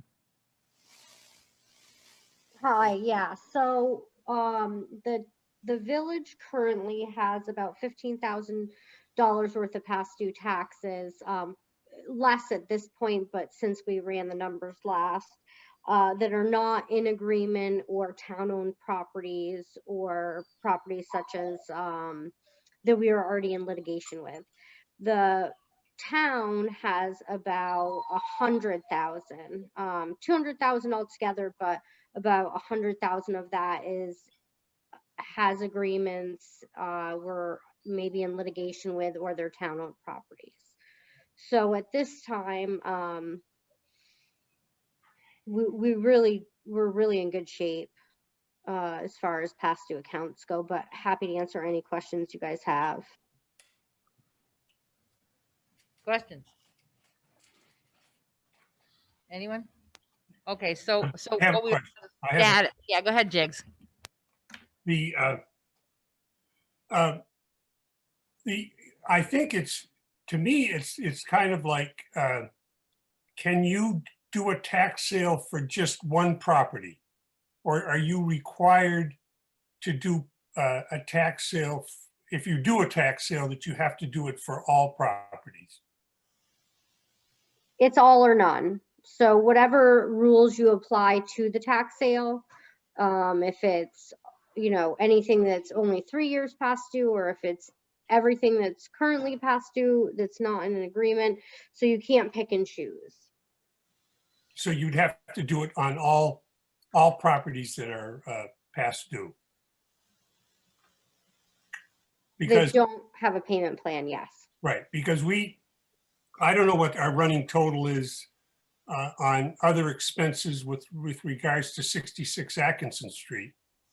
But we have, I think we spent $4,000 or $5,000, $6,000 the previous fiscal year. I think we're up to $4,000 or $5,000 this year on legal fees and other expenses pursuing this thing in court. So I think, obviously the arrearages in terms of the tax dollars is one thing. The other part is basically managing distressed properties. And, I think that, clearly if you can't pick and choose and you have to do everything, that obviously makes it more complicated. I would agree. And one of the things that I would like to, would be a question if I were on the board would be, do we want to own this property? How much will it cost us once we do own this property? Yeah, we're Well, not- that is a factor, but I think if you take 66 Atkinson Street, that we're is- paying for it now. But the answer to the question, Jigs, was we can't, it's all or none. Right. It's all or none. And then I think obviously when we do own property, we have a higher level of responsibility. So if we did a phase one environmental, you're going to come across all those types of issues that have to be remediated if you want to do demolition. So, the costs escalate dramatically depending upon those kinds of outcomes. Right. But the intention of a tax sale isn't for the town to own properties, and the village never buys them. It's the intention is that somebody else might come along and do us a favor by picking up a distressed property that they can get for less money than if they bought it other ways, possibly. But after hearing the numbers, and in the current situation we're in and hearing the numbers, we just heard the numbers, does anyone feel this is the right time to do a tax sale? Well, it's 15,000 on our side, but you guys have $100,000 hanging out there. That's not With getting some paid where tax on. where the agreements and some folks are struggling No, she said $200,000, financially. I'm and not half in- of that is with agreements. The other half, $100,000, is behind. Since I've been here, the last tax sales the town didn't benefit. I'm not interested in $100,000. So the Only que- the figures from the last tax sale are that, you pay over a 3-year period, basically from the time you start paying for legal fees and title searches and letters to go out and things of that nature. And then you have to wait a year after the process is done before the new owners can acquire the property if the current owners don't pay off the debt. And then you have lingering settlement bills with attorneys and things of that nature. So we brought in about just under $120,000 in the last tax sale, and we paid just under $110,000 for the tax sale over the 3-year period.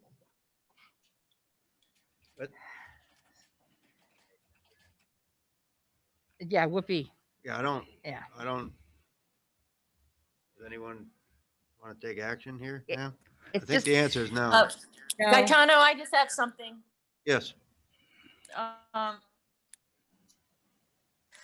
Are you, Shannon, are you actively working with those other owners who have not made an agreement yet? Are you reaching out to them to try to get to that point? Or is that other 100,000 people who are more or less impacted by COVID? So it's a variety of different things. So the other thing is that we are only halfway through the tax year, and some people pay all at the end of the year. Not ideal, but sometimes that's what they do. We do see a significant payment come in after tax refunds. So we're at a weird time of the year, but we are actively working with each of them. The other thing that we just did is for all of our utility customers that are behind with water and wastewater, which isn't significant, we worked with the state of Vermont to get funds to help pay for their past due accounts, and in hopes that will help free up some money to pay the taxes, because the same customers that are past due with their taxes are past due with their water and wastewater. Just a question out of curiosity, the 100,000 delinquents, are they the usual casualties that come up every year, the ones that keep dodging? They are, and their balances go up and down, and like I said, we usually see some movement during tax refund time and then at the end of the full tax cycle. But I think we have the answer that we really don't want to go there. I just feel frustrated that every year there is money that regular taxpayers are paying that other people are not. And it just becomes a frustration. And yes, we have some regurgitated properties that probably are still delinquent and turned up in 2016 that didn't get sold then too. Right. So they're the usual offenders. Deb, Okay. Deb, Yes. I Yes, just Jake. want to say, I wanted this on the agenda to basically put it to bed. Right. So it's been kind of lingering there. We keep I- asking. Yeah. I can't argue against the logic of not doing it now. Right. I do think it's something that the manager and the finance director should have on their list to report to us, periodically, whether that's annually or semi-annually, whether or not a tax sale might begin to look feasible. But I think for the time being, it's best not to pursue it and to drop it off our list. What I had anticipated doing was sending you guys a quarterly past due tax summary, just so keep you guys up to date and in the loop. And that way, if it fluctuates significantly, you guys will know right away. Great. That sounds good. And I'm greatly concerned that there should be other tools in management's tool belt to collect on these antiquated behind tax properties, which is always an ongoing issue. Some years worse than others. Yes. Kind of along these same lines, I was just going to say that although it's not ideal, but I don't think as of yet we have it set up on the town or village website so somebody can pay their taxes via credit card. We don't. Which would be handy. I've actually looked So at. there's Hold on. Hold on. Wait a second, Shannon.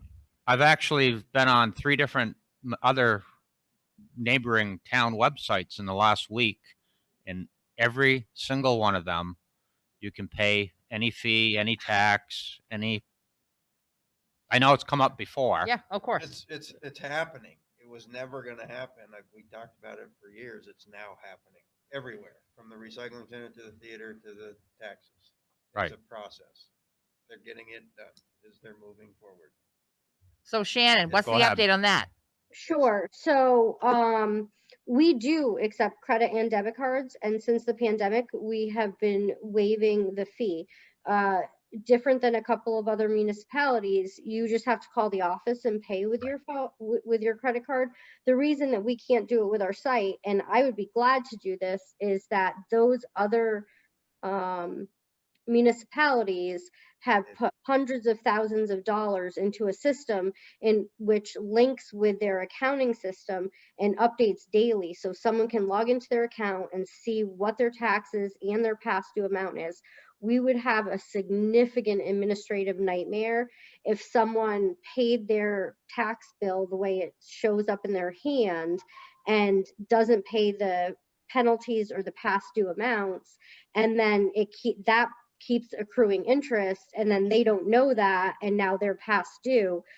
So until we as a town and a village want to contribute a significant amount of money to a system that integrates, which would also mean we'd have to move away from NEMRIC, because NEMRIC does not integrate with anything, as many of you are aware.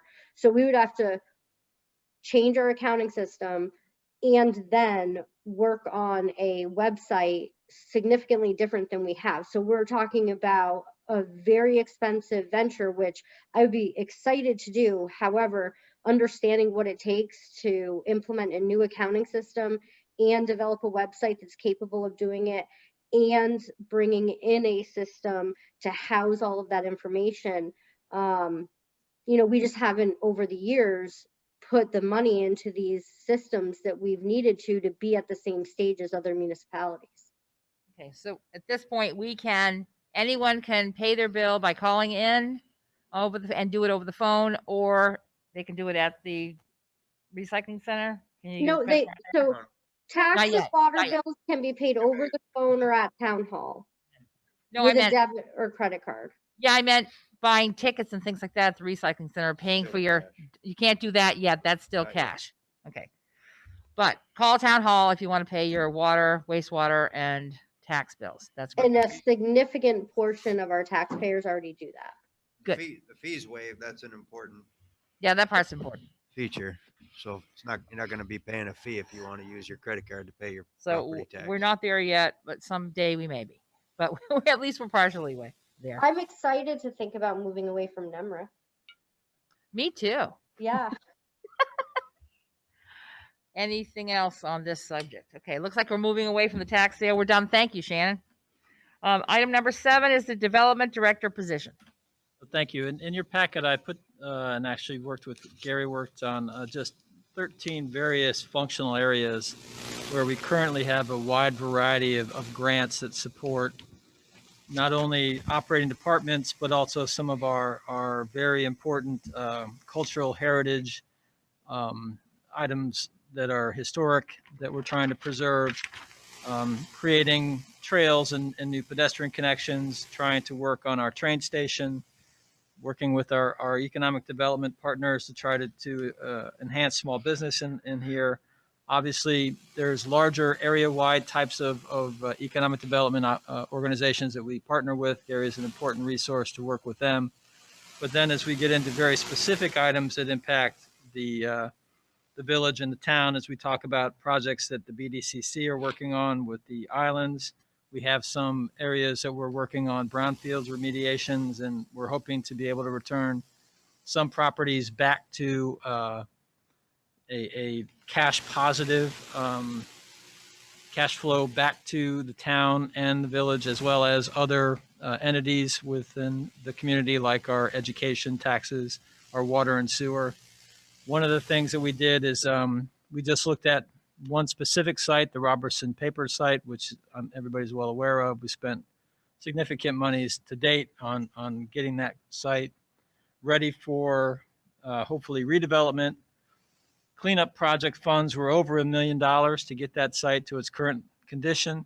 We've started to work on some various designs that we're hopeful that could put together either a 20,000 square foot building or potentially a 27,500 square foot building, hosting an incubator space. But one of the things we wanted to show is just you can see what happens if we were able to bring those to fruition on just one site, for example, the significant impact that you can see across multiple areas where that really benefits us, taking a property that right now is not producing for us and turning it into a cash positive and a contributing member of the community, not only with jobs and hopefully attracting other industries, but also taxes, water, sewer, supporting the education funding as well. So these are the types of projects that we're working on. Just the one project at the island, we're looking at multiple stacks of funding coming from multiple federal, state programs. As you guys are all well aware, every time we get a grant, it's wonderful news, but it also then requires substantial amounts of follow-up. And depending upon who the grant, who is providing the grant, the paperwork can be incredibly complex. And so sometimes the good news is, hey, you got a grant, and then the bad news is now here's, quarterly reports and single audits and multiple other requirements to make sure that you're in compliance with federal. Even this evening, we talked about Davis-Bacon and other types of, overlays that just start to complicate making sure that we can get access to these monies. What I think is important is it's not just one area that we're trying to focus on. So just a specific thing, the assistance to firefighters grants, where we're working on that now. We still don't have the areas of interest yet from the federal government. That should be coming out shortly. They only have a 6-week grant period where you can actually fill out these grants and then submit them. We have 3, obviously, departments that are all involved, so we're going to have to try to coordinate amongst 3 various departments to try to see if we can get the benefit of trying to get the best applications we can into the federal system. Sean's working with Gary. He's going to work with the leadership of the other organizations to see how we can try to coordinate and make that happen. But those are just some of the examples of the types of things that I think he's doing that sort of knit together the longer term benefit to not only the town and the village, but I think our general community, because he's touching just about every imaginable area that that we're currently involved in. We're not successful with every grant, and we're well aware that nobody bats 1,000, right? Nobody gets everything that they request. But I would say that from my experience and other states and other localities, it's fairly amazing the amount of times that we are successful here. And large-scale grants from multiple sources. Excuse me, Scott, I'm so sorry. Your microphone's very, very staticky. Is it really? Is it kicking out? I can get my voice. I can get my face closer if that helps. So what we were hoping to do is with this spreadsheet and some of these That's examples, way worse. it's actually worse. If I move it away, is it Playing with better? the digits up there. So. How's that? Is that better? Is it running out of battery? No, Hold I have on. a red light Gaetano's in- got another microphone that was from the Check, guest check. seat we don't need now, so he's going to give it to Scott. That one. Let me see if this one works. How's that? Is that any better? So much better. Thank you. There we go. Okay. Well, maybe that one's dying for some reason. Maybe. So I guess, overall, the point that I was trying to make here is that I think there is substantial benefits to both the town and the village in relationship to how we take this position, how we support it, and looking at the types of activities that we're trying to do here that do require substantial expertise, multiple levels of government that we have to touch, and then incredible amounts of follow-up in order to make sure that we're in compliance so that we can be eligible for the next round of funding as we go forward with some of these projects, which go multiple years, right? I don't think anybody anticipates that we're going to have all 4 of these brownfield properties that were identified in the area-wide plan just all of a sudden up and operating within 12 to 18 months. It's not realistic. But each one that we do successfully develop generates substantial benefits, and then each success, I think, builds on additional success. So really, that's the goal of what we were trying to accomplish here. I just wanted to sort of give a general background on all these different grants. I can certainly answer questions if you have something more specific that you want to talk about, a specific area of concentration. As I said, we touch on 13 various areas within not only our operating departments, but all sorts of other types of projects within the community. So I'll sort of leave it there and see if there's any other questions or any other comments that you might have. I think Gaetano had something.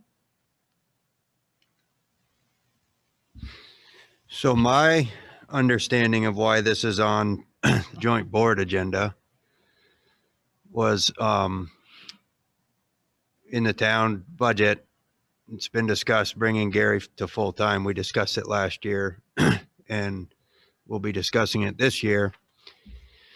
And I understood that we were having this on the joint board agenda to discuss the village's involvement with Gary's work. And what I would like to know, looking at these numbers, I'm well aware of what Gary does, and I think he's really good at his job. And given the 8 extra hours, he works more than 32 now or whatever it is. But his abilities to, when he's full time, will free up more time. So I see work from police vehicle cameras, COVID quarantine, computer for the police department as a village entity, sewer department, sludge dryer, fire department, USDA, Lula public safety building. That's a police and fire. So these are all village items that Gary Fox has done. And I would like to know, how does the village pay Gary Fox for that time? And if we could get a total of what the village paid Gary for all his work for the village. We pay as town taxpayers, just like you do. But these are village. And none of them have been realized. Did you look over on the right? There's no dollars there. I'm not asking the outcome. There's a lot of them that don't have outcome. I'm asking for Gary's involvement in village work. The development director position has been a town position for decades. The village has never been asked to pay. And as a matter of fact, the village can't, because we are the central business district of Rockingham. There is no way to separate us out unless you plan on moving the town hall out to the actual center of Rockingham. I don't, So what I'm saying to you here is every village resident pays as a town taxpayer. It is the town's decision to have a development director. Therefore, it is the town's decision to pay Gary as a full-time, no matter who the entity is. When it was Dutch Walsh, the town paid a full-time development director without asking the village to contribute. The village does I'm not contribute. talking about the past or how things were. I'm breaking it down to the reality that if Gary Fox is doing work for the village in specific, I pay village and town tax. I Yeah. understand how Yeah. it works. So as someone who lives in Rockingham or Saxon River is not really interested in funding Gary to do work for the police department or the sewer department. That's my point here. That's my All right. only point.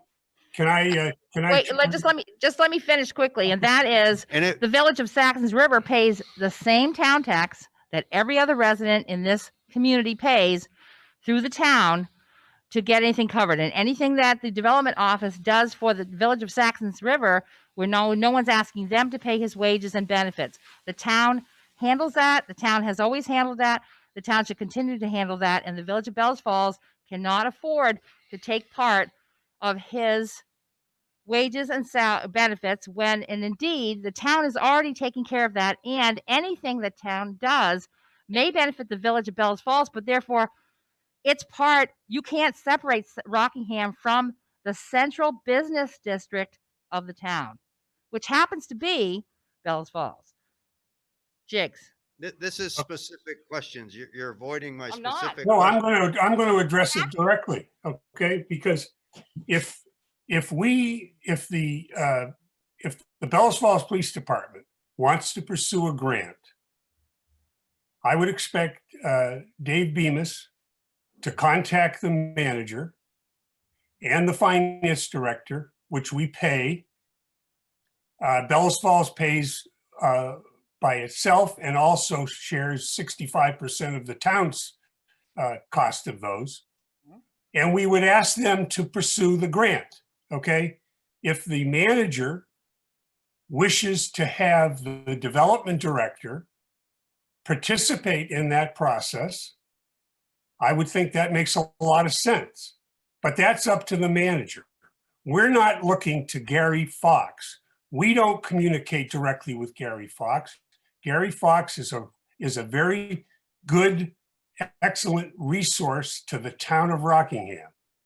And if ever a situation comes up, whether it's the sewer plant or the water plant or the police department, which would require the work of a planning expert, then I wouldn't be opposed to being billed, having the village being billed for that time.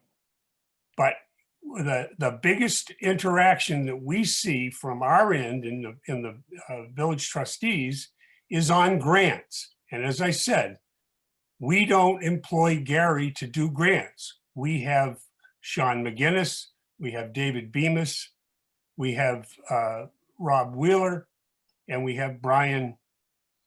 I'm sorry, Brian, I missed your name. Jocelyn. Yeah, to pursue those things with Scott Pickup.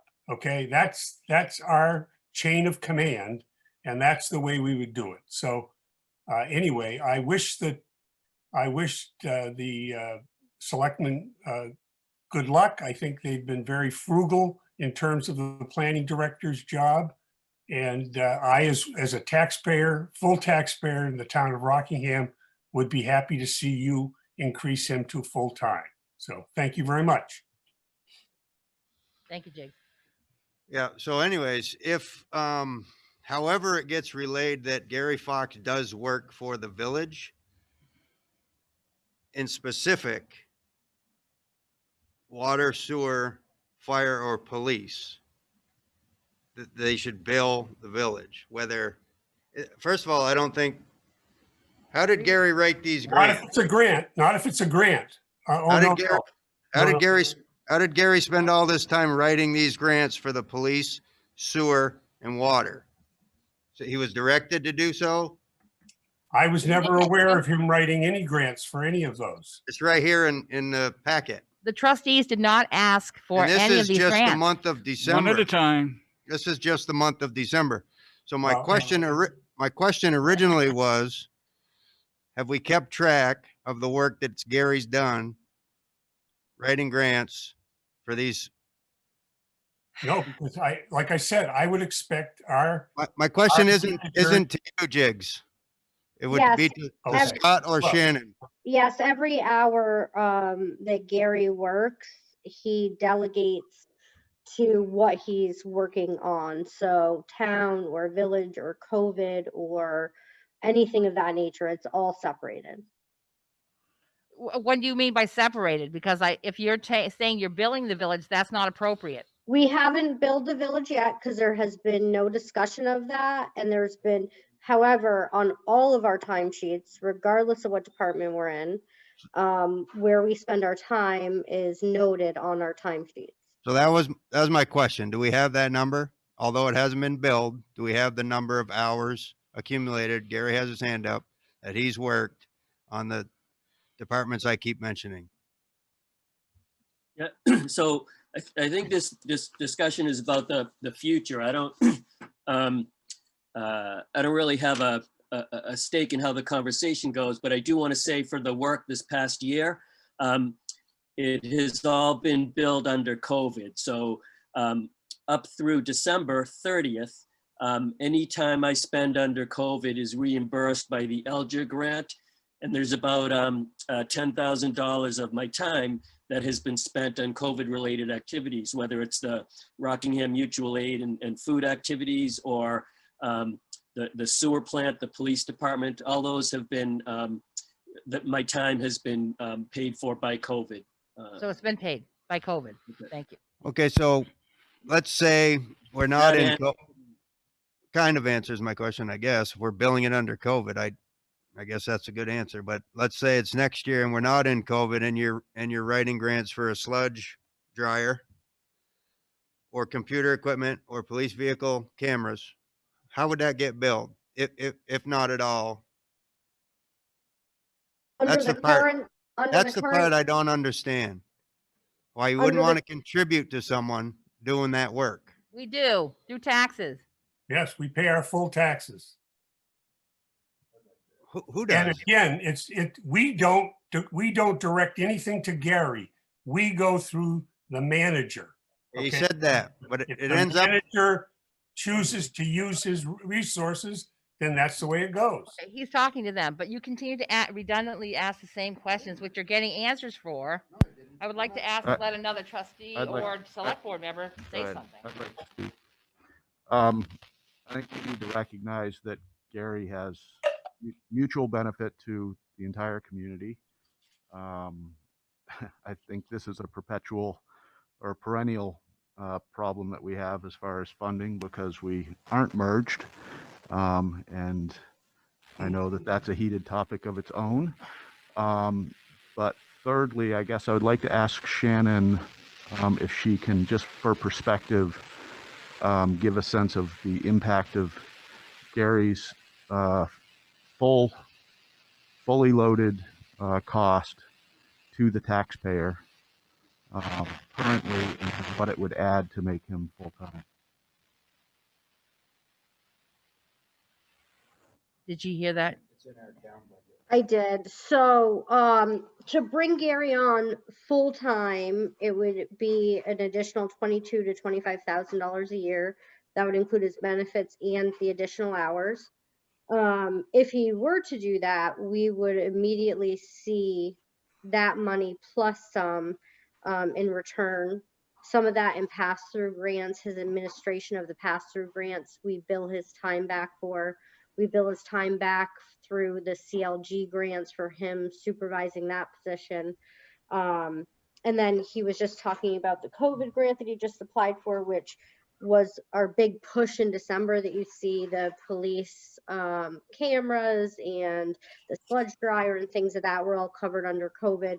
And it's my understanding that we are, he applied for and we received just over $100,000 from that already. There will be another round. So he pays for himself. I'm not questioning that. I'm just wondering how many cents to the individual taxpayer Oh, sure, be, sorry. would it be to make Gary full-time? For the Less than- town? Less than half a cent. What is your question? That's what he For wants to the- know what the tax burden For the is. town? Tax burden for the town or for the village? 22 to 25. So for the village, it would be less than half a cent The individual. per, On the town side? on the village. Yeah, but on the town, if it was on the town side, what would that be?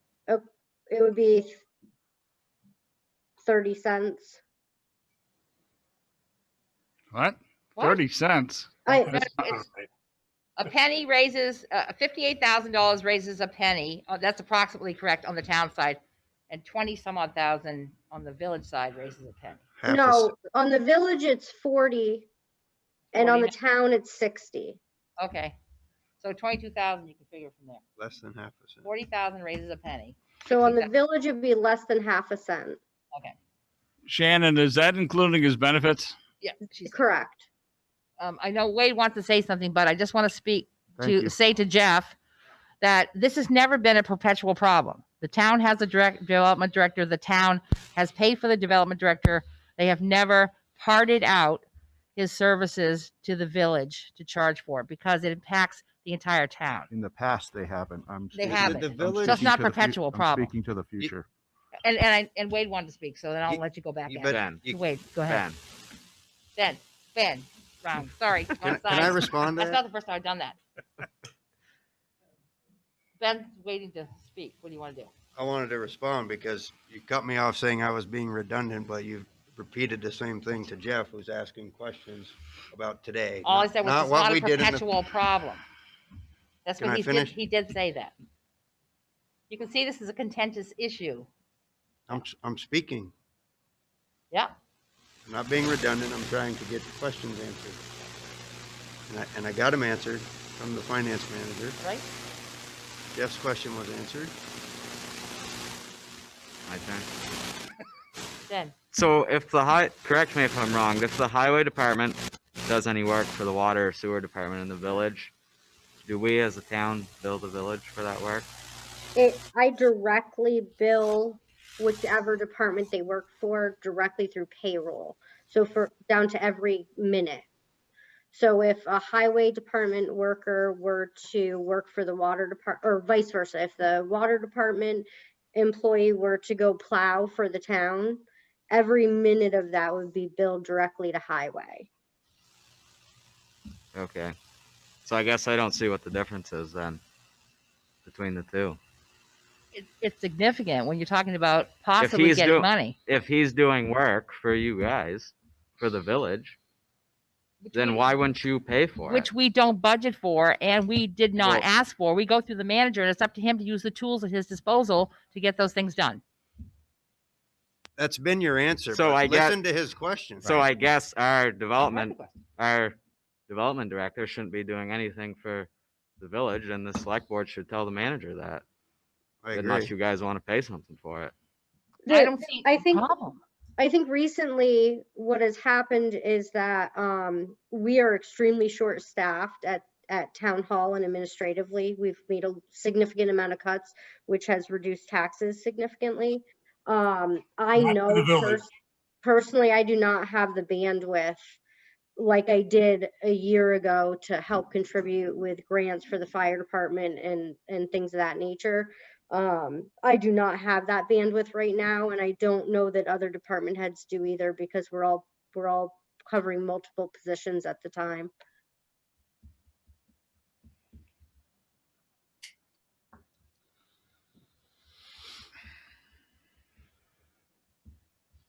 I mean, ultimately, I just feel like we're all brought here together, and I didn't attend the trustees meeting where they had this discussion, although I heard their feelings about it. It appears they're not interested in contributing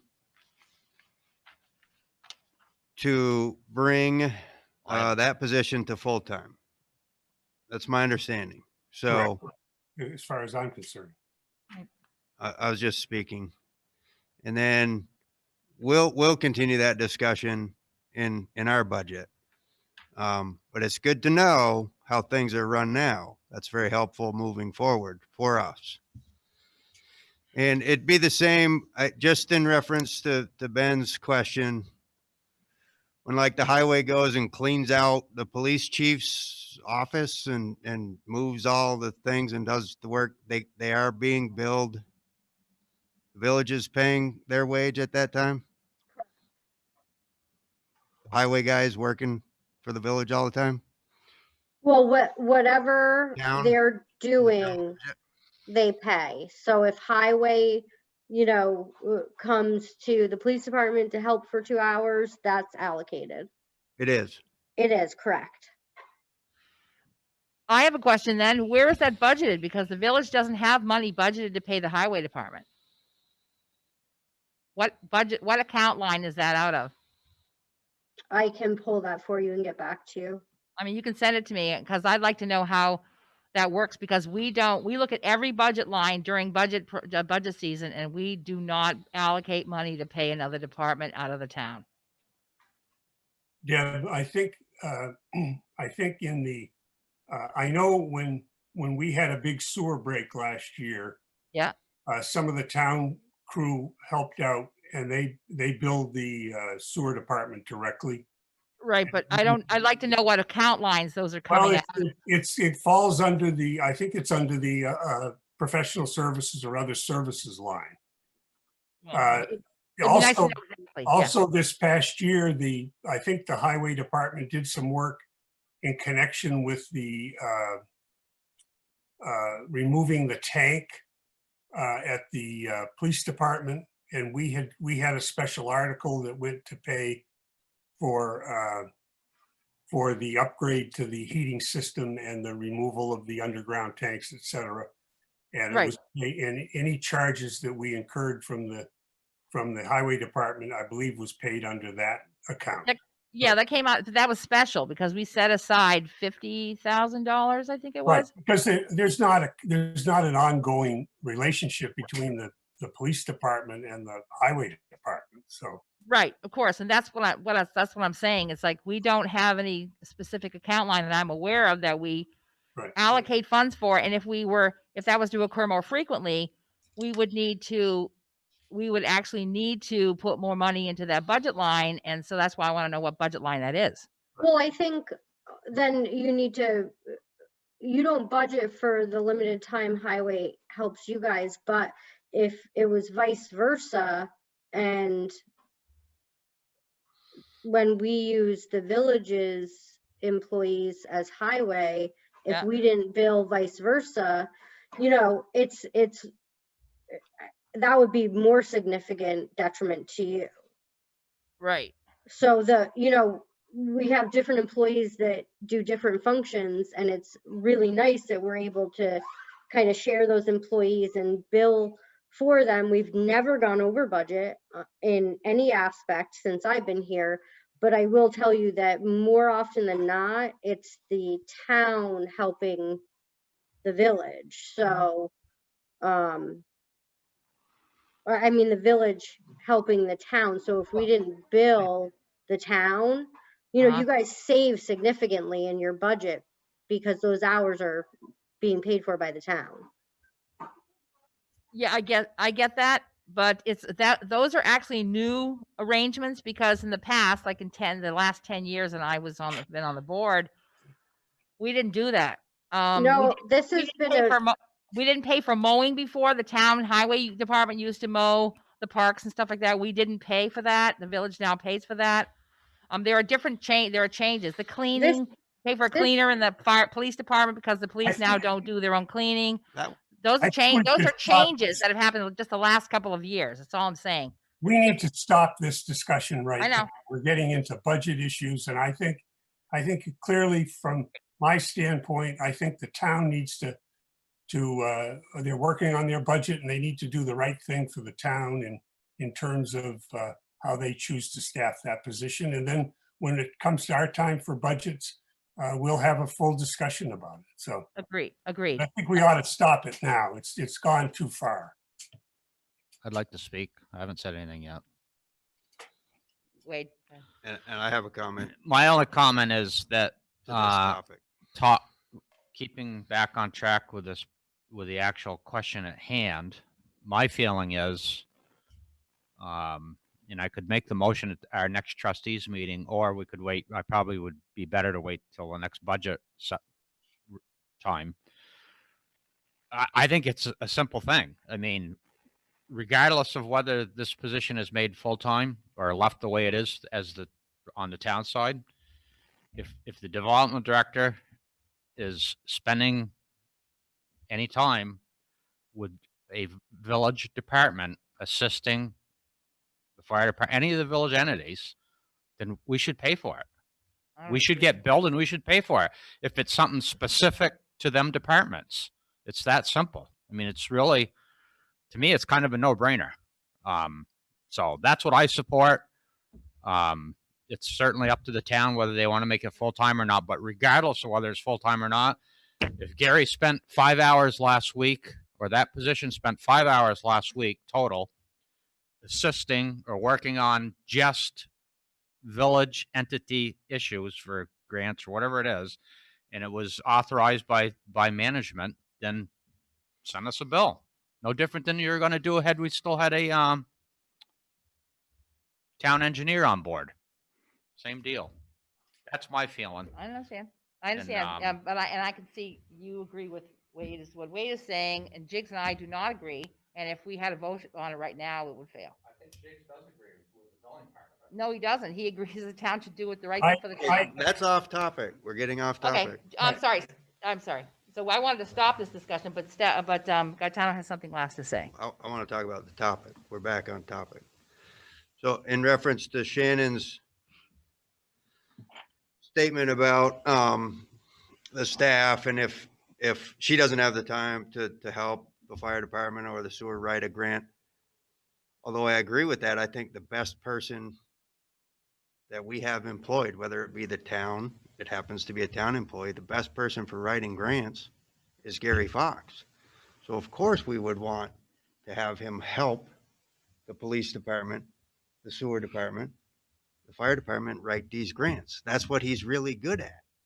I'm not doubting that that's not what he should be doing. I'm just trying to understand. It's the same thing as when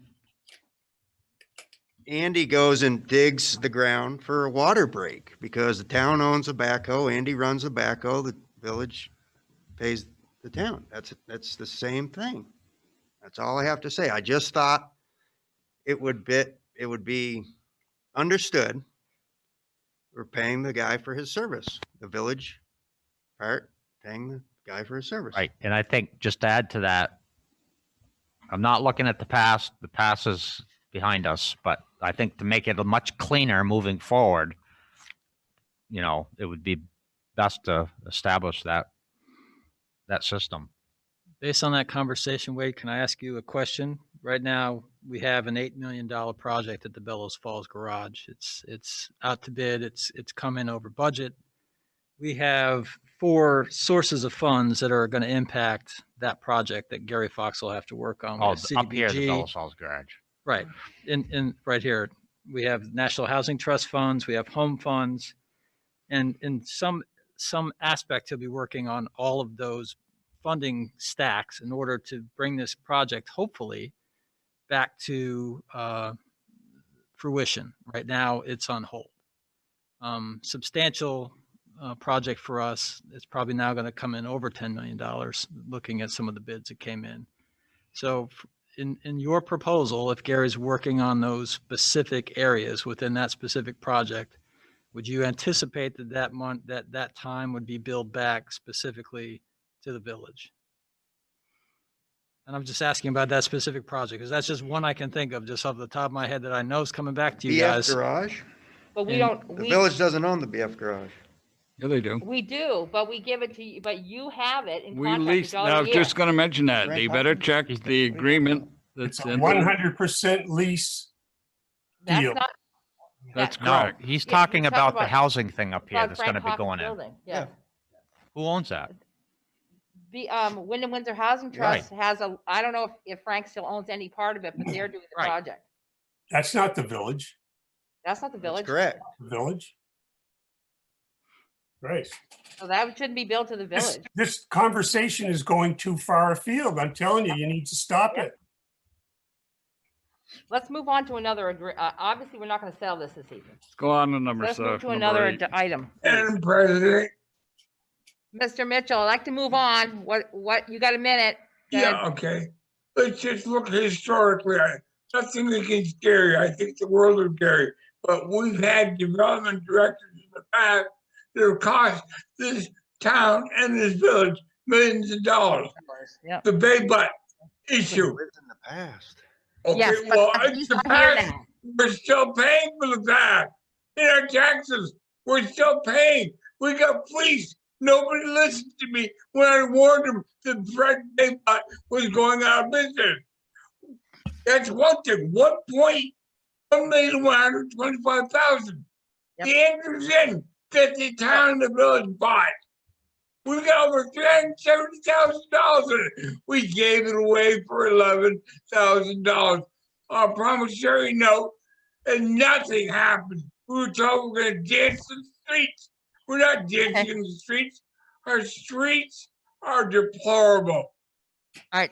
Thank you, Jim. I do understand. And yes, and you weren't the only one who told him about Bay Butt, but that is in the past. And yes, we are still paying for it. We are still paying for it. So thank you. Thank you. Number 8 is the credit card resolution for Scott Pickup and David Bemis. Scott has the original documents. Yes. And And there this was is an in order attachment. to move them over as is necessary for the manager and the chief of police. So what else is there? Just like anything else that you do, obviously anything we do charge comes back to you through the warrants process for payment. So there won't be anything that won't come through you for approval. It's just an opportunity. If we have to do something relatively quickly, it's a way for us to be able to do that. Is there a particular motion that we need to make? Also, this is just replacing Wendy and Ron's cards. Right, of course. Oh, just updating it. Just update, yeah, Yeah. because they have to be changed over. They need a authorization motion to signatures. move this. I believe so. Yes. So we All need- right, Mr. Chairman, Madam Chairman, I would move for the town to move the resolution form for the town of Rockingham and authorize the board clerk to sign said agreement. Second. Yeah, we each need to do something. Motion been made and seconded. Any discussion, questions? All those in favor signify by saying aye. Aye. Motion passes. Oh, Susan didn't answer. What's that, Susan? Aye. Thank you. Thank you. On the village side. Yes, I said aye. Yes, thank you. We did get that. We need a motion to have the what would you say? Move to sign the resolution? Ma'am? Which one do I sign? Does it matter? Yeah. I'll second that. He's got it. I have them. So yeah. Okay, it's been moved and seconded to sign the resolution for credit card resolution for Scott Pickup and David Bemis. All those in favor, please signify by saying aye. Aye. Aye. Motion passes. All right. And Scott has the originals on those. Number 9 is the Vermont Rail Plan discussion. We had documents in our packets. Yeah, so this is again one of these area-wide initiatives that also come down and impact us directly here in Bellows Falls and Rockingham, just in terms of opportunities with our rail station. It's a little bit unusual from the standpoint that the state owns the 8 acres. There seems to be some confusion about who actually owns the station. They can't seem to find the records that transferred the station to the current Green Mountain Railroad.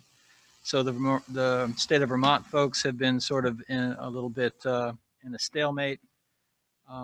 We have some feasibility money that we're trying to spend to look at renovation and partnerships and seeing what we can do to make the station more viable.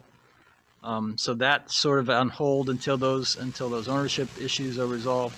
The reason why the ownership is important is because There's substantial amounts if we follow the process, the state, once we go through the environmental process, we're going to have to do some cleanup in that area, which drives our cost dramatically on that 8-acre site. If this, in the way that this could potentially work, and Gary and I have talked about this, and we're going to look at working with the commission to see what options might be available to where we could possibly partner with the state, because we're actually eligible to go and get EPA grants for cleanups as a town and village entity, but the state would have to fund it directly through state funds. They're not eligible for the federal funds on this apparently.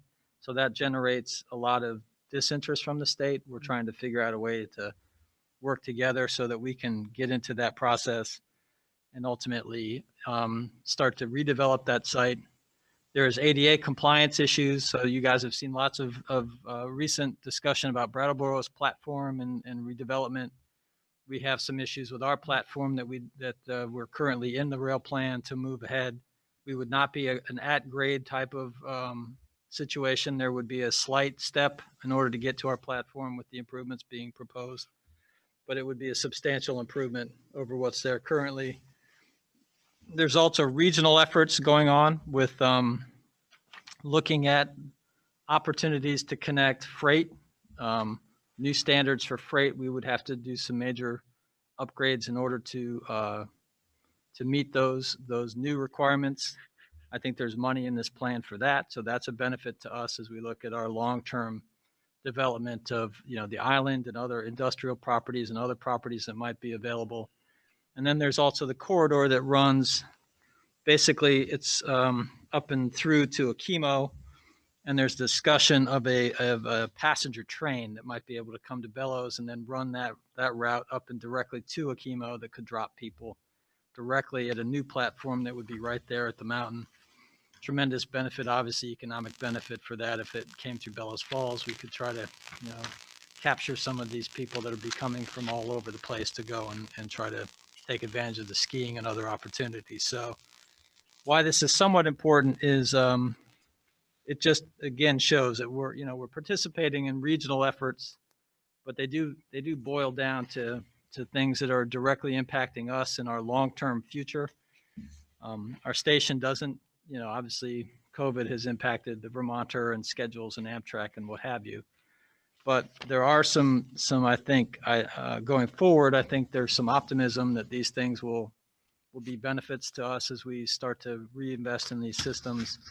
I think what's important for the two boards is to look at participating in comments, participating in whatever we do on a regional basis, and then making sure that, we have the effort or the ability to go forward and spend time to redevelop that site to make it, a more viable portion of our community, and then try to work from there to see what other types of activity might benefit both, the village center as well as our entire region. So that's why I put this on the agenda. It's more for just informational purposes. And if you had any other concerns or questions about what was happening. Are you sort of talking in the about the larger- train station? We I'm don't sorry? own the train station. No. As a matter of fact, it didn't come up in March. We asked the public if they wanted to purchase it, and they said no.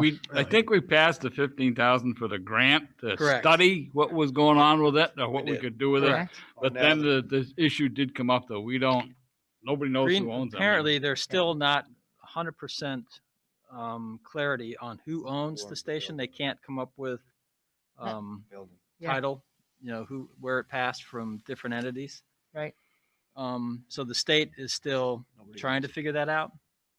But, the concern that we have going forward is if it's only a state property, Mhm. there's going to be significant roadblocks for us to try to do redevelopment there in a public-private partnership or any kind of partnership to go forward, Mhm. given the obligations that'll have to happen with the environmental cleanups. So the Because question, the last word we got when we voted on that was that the land under the railroad station belongs to the state. Yeah. And Green Mountain Railroad, or whoever owns the building, but this is, as Scott said, you can't find a paperwork that Can't find the says paperwork that Green does- Mountain they owns cannot it. verify find that. that, yeah. Right, nobody can verify and that's been that. the stalling factor going forward with Right. Green Mountain up there in Burlington. Okay. So it's informational. So we have nothing to do with this. It's At this point, nuts. I'm nothing to do to take any action on this point. Just listening to that. I think the idea is to look through some of that material. If there's specific projects or items that are important, you know, the rail improvements, freight improvements, trying to improve the passenger station. All of these things take staff time, as we had, you know, previous discussions about. And with limited resources, I just wanted to see where your interests were as we're going forward with these types of activities, because these are substantial, complicated projects. I think they have great benefit, but they take a tremendous amount of staff time to move them forward. So. Okay. Thank you. Good. Anything else on that? All right. Dave, I have something to say. Go ahead, Susan. It's also an opportunity. Yeah, it's also an opportunity for us to input, because they're making their plan for the next several years, to put out information to them about what our issues with the railroad. Like here in Bartonsville, we have this problem with this culvert that nearly overflooded the road this week because they don't clean up Beaver Dam, and the culvert, I think, is too small. So this is our opportunity to give that type of input as they're making this plan to improve.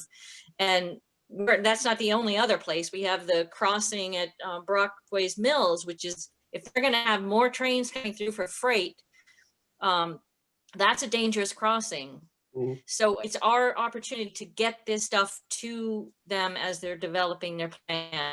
It's not just the train station and what, you know, the big ideas. It's how the railroad functions now. Parking propane tanks right here, right next to our coverage, things like that. Okay, what's that comment? Their open period is till when? To get them information.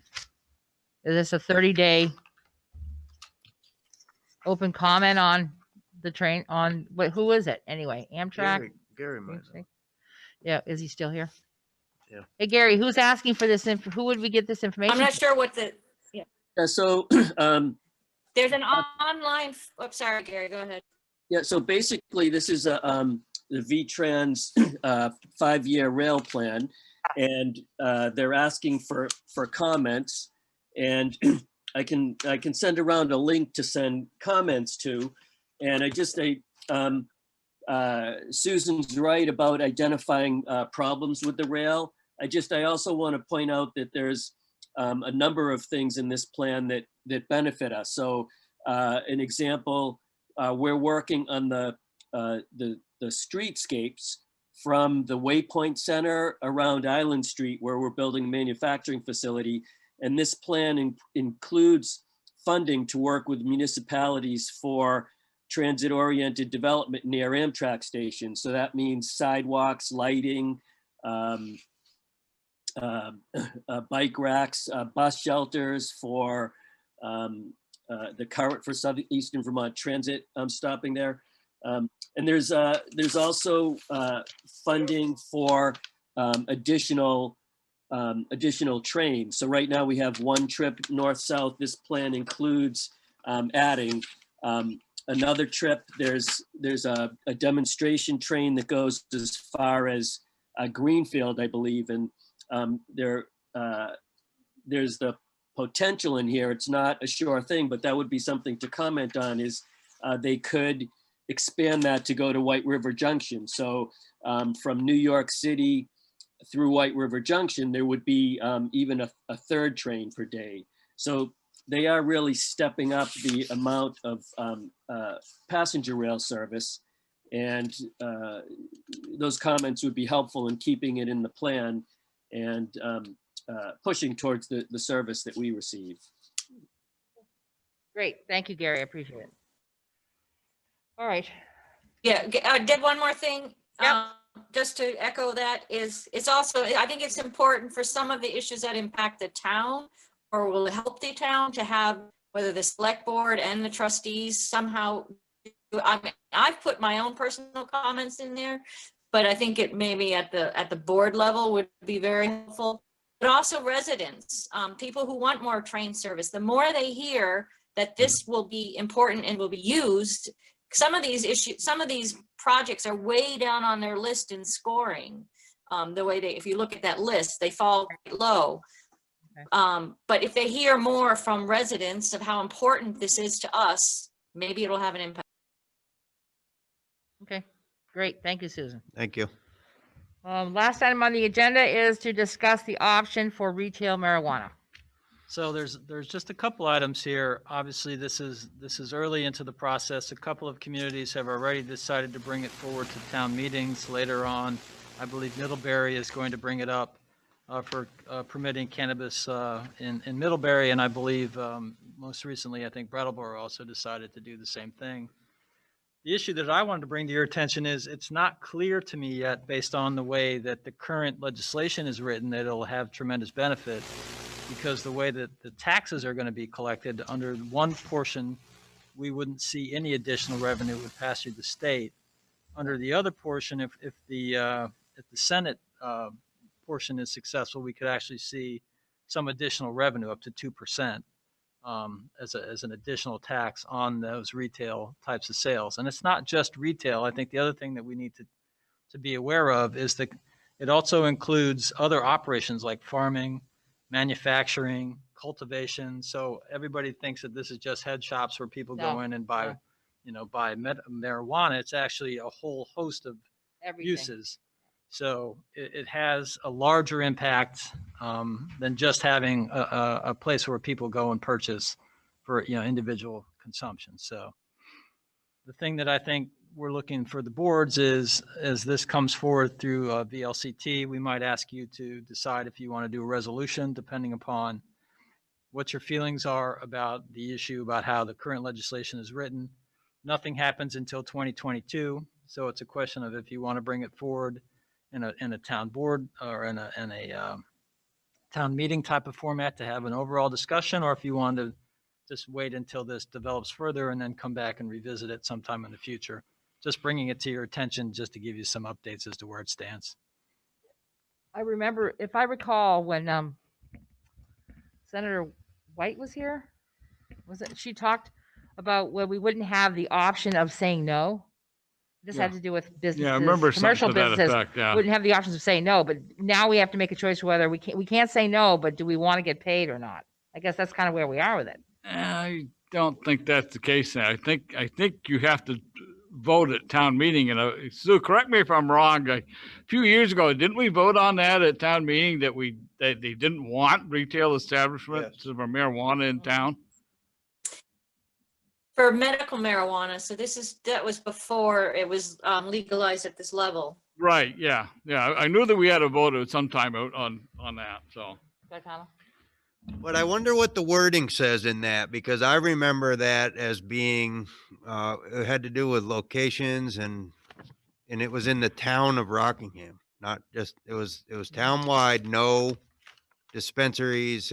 I'd like to see the wording on that, because I think that's what the revision would need to be, the discussion into that and how people felt and what the revised. Right now, there's nothing in Rockingham, right? Right. Yeah. Not just X amount of feet Right. by a school. It was voted. And also, I think this is an. Uh-oh. Losing you, Susan. Comcast. Yeah. I'm here. Sorry. I was waiting for Gaetano. We overlapped, delay. Sorry. That the legislation hasn't finalized, so this would be an opportunity to let our senators and our representatives know what we would want to see regarding the taxes, correct? Right.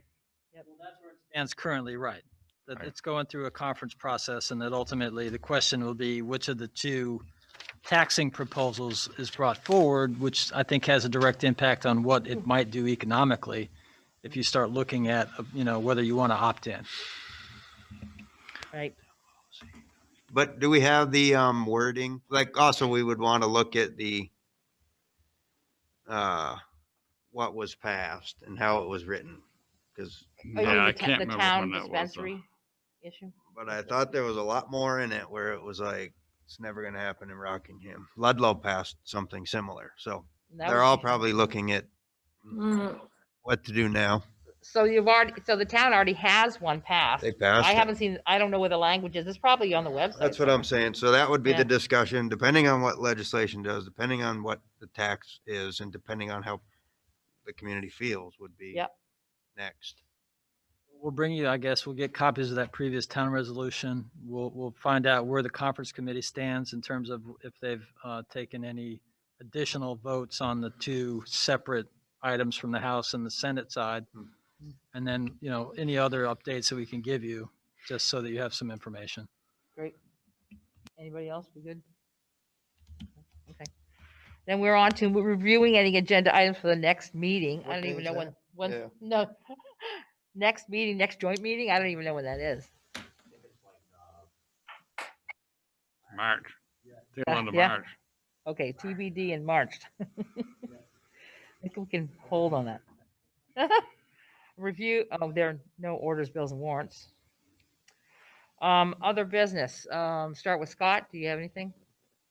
Just that we have submitted some initial damage reports to the state. They're looking to do surveys to see from the storms for around Christmas and to see what potentially, if the numbers are large enough, to see if we might get reimbursement. So we did submit that today, and we'll keep you in the loop as this goes forward and find out if we're going to be successful and get a declaration for an emergency. So I'll let you know. Good, thank you. Ben. Peter. Gaetano? Nothing, thank you. Wait.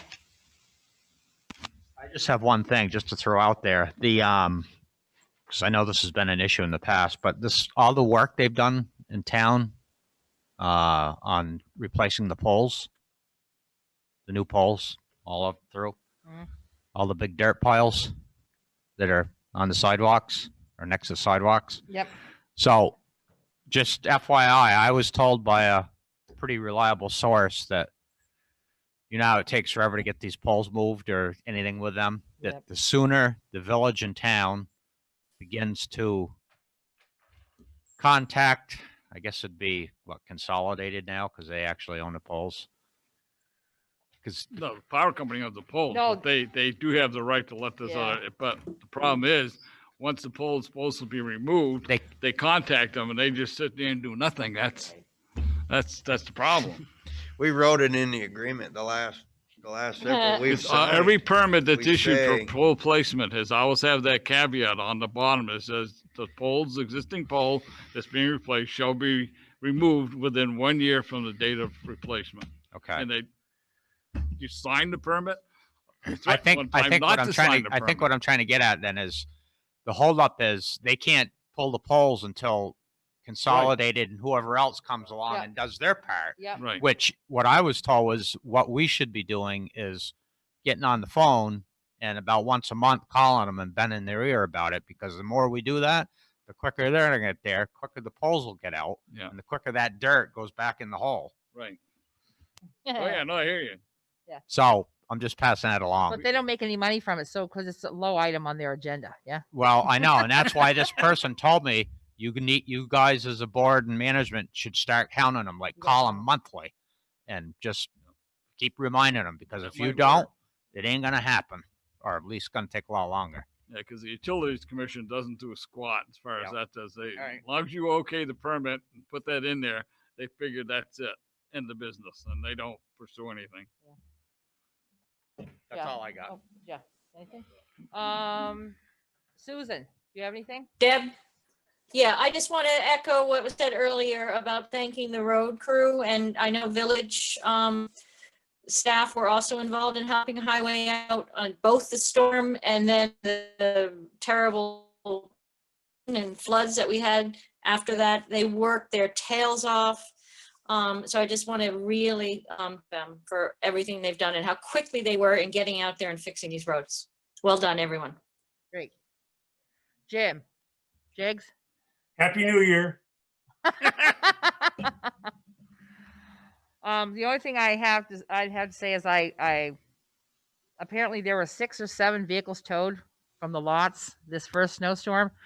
In my history here in the village, I've never heard that happening.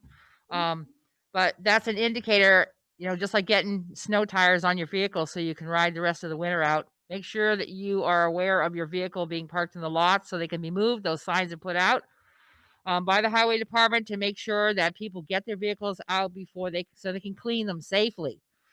So heads up, this is not the last snowstorm we're going to have this year.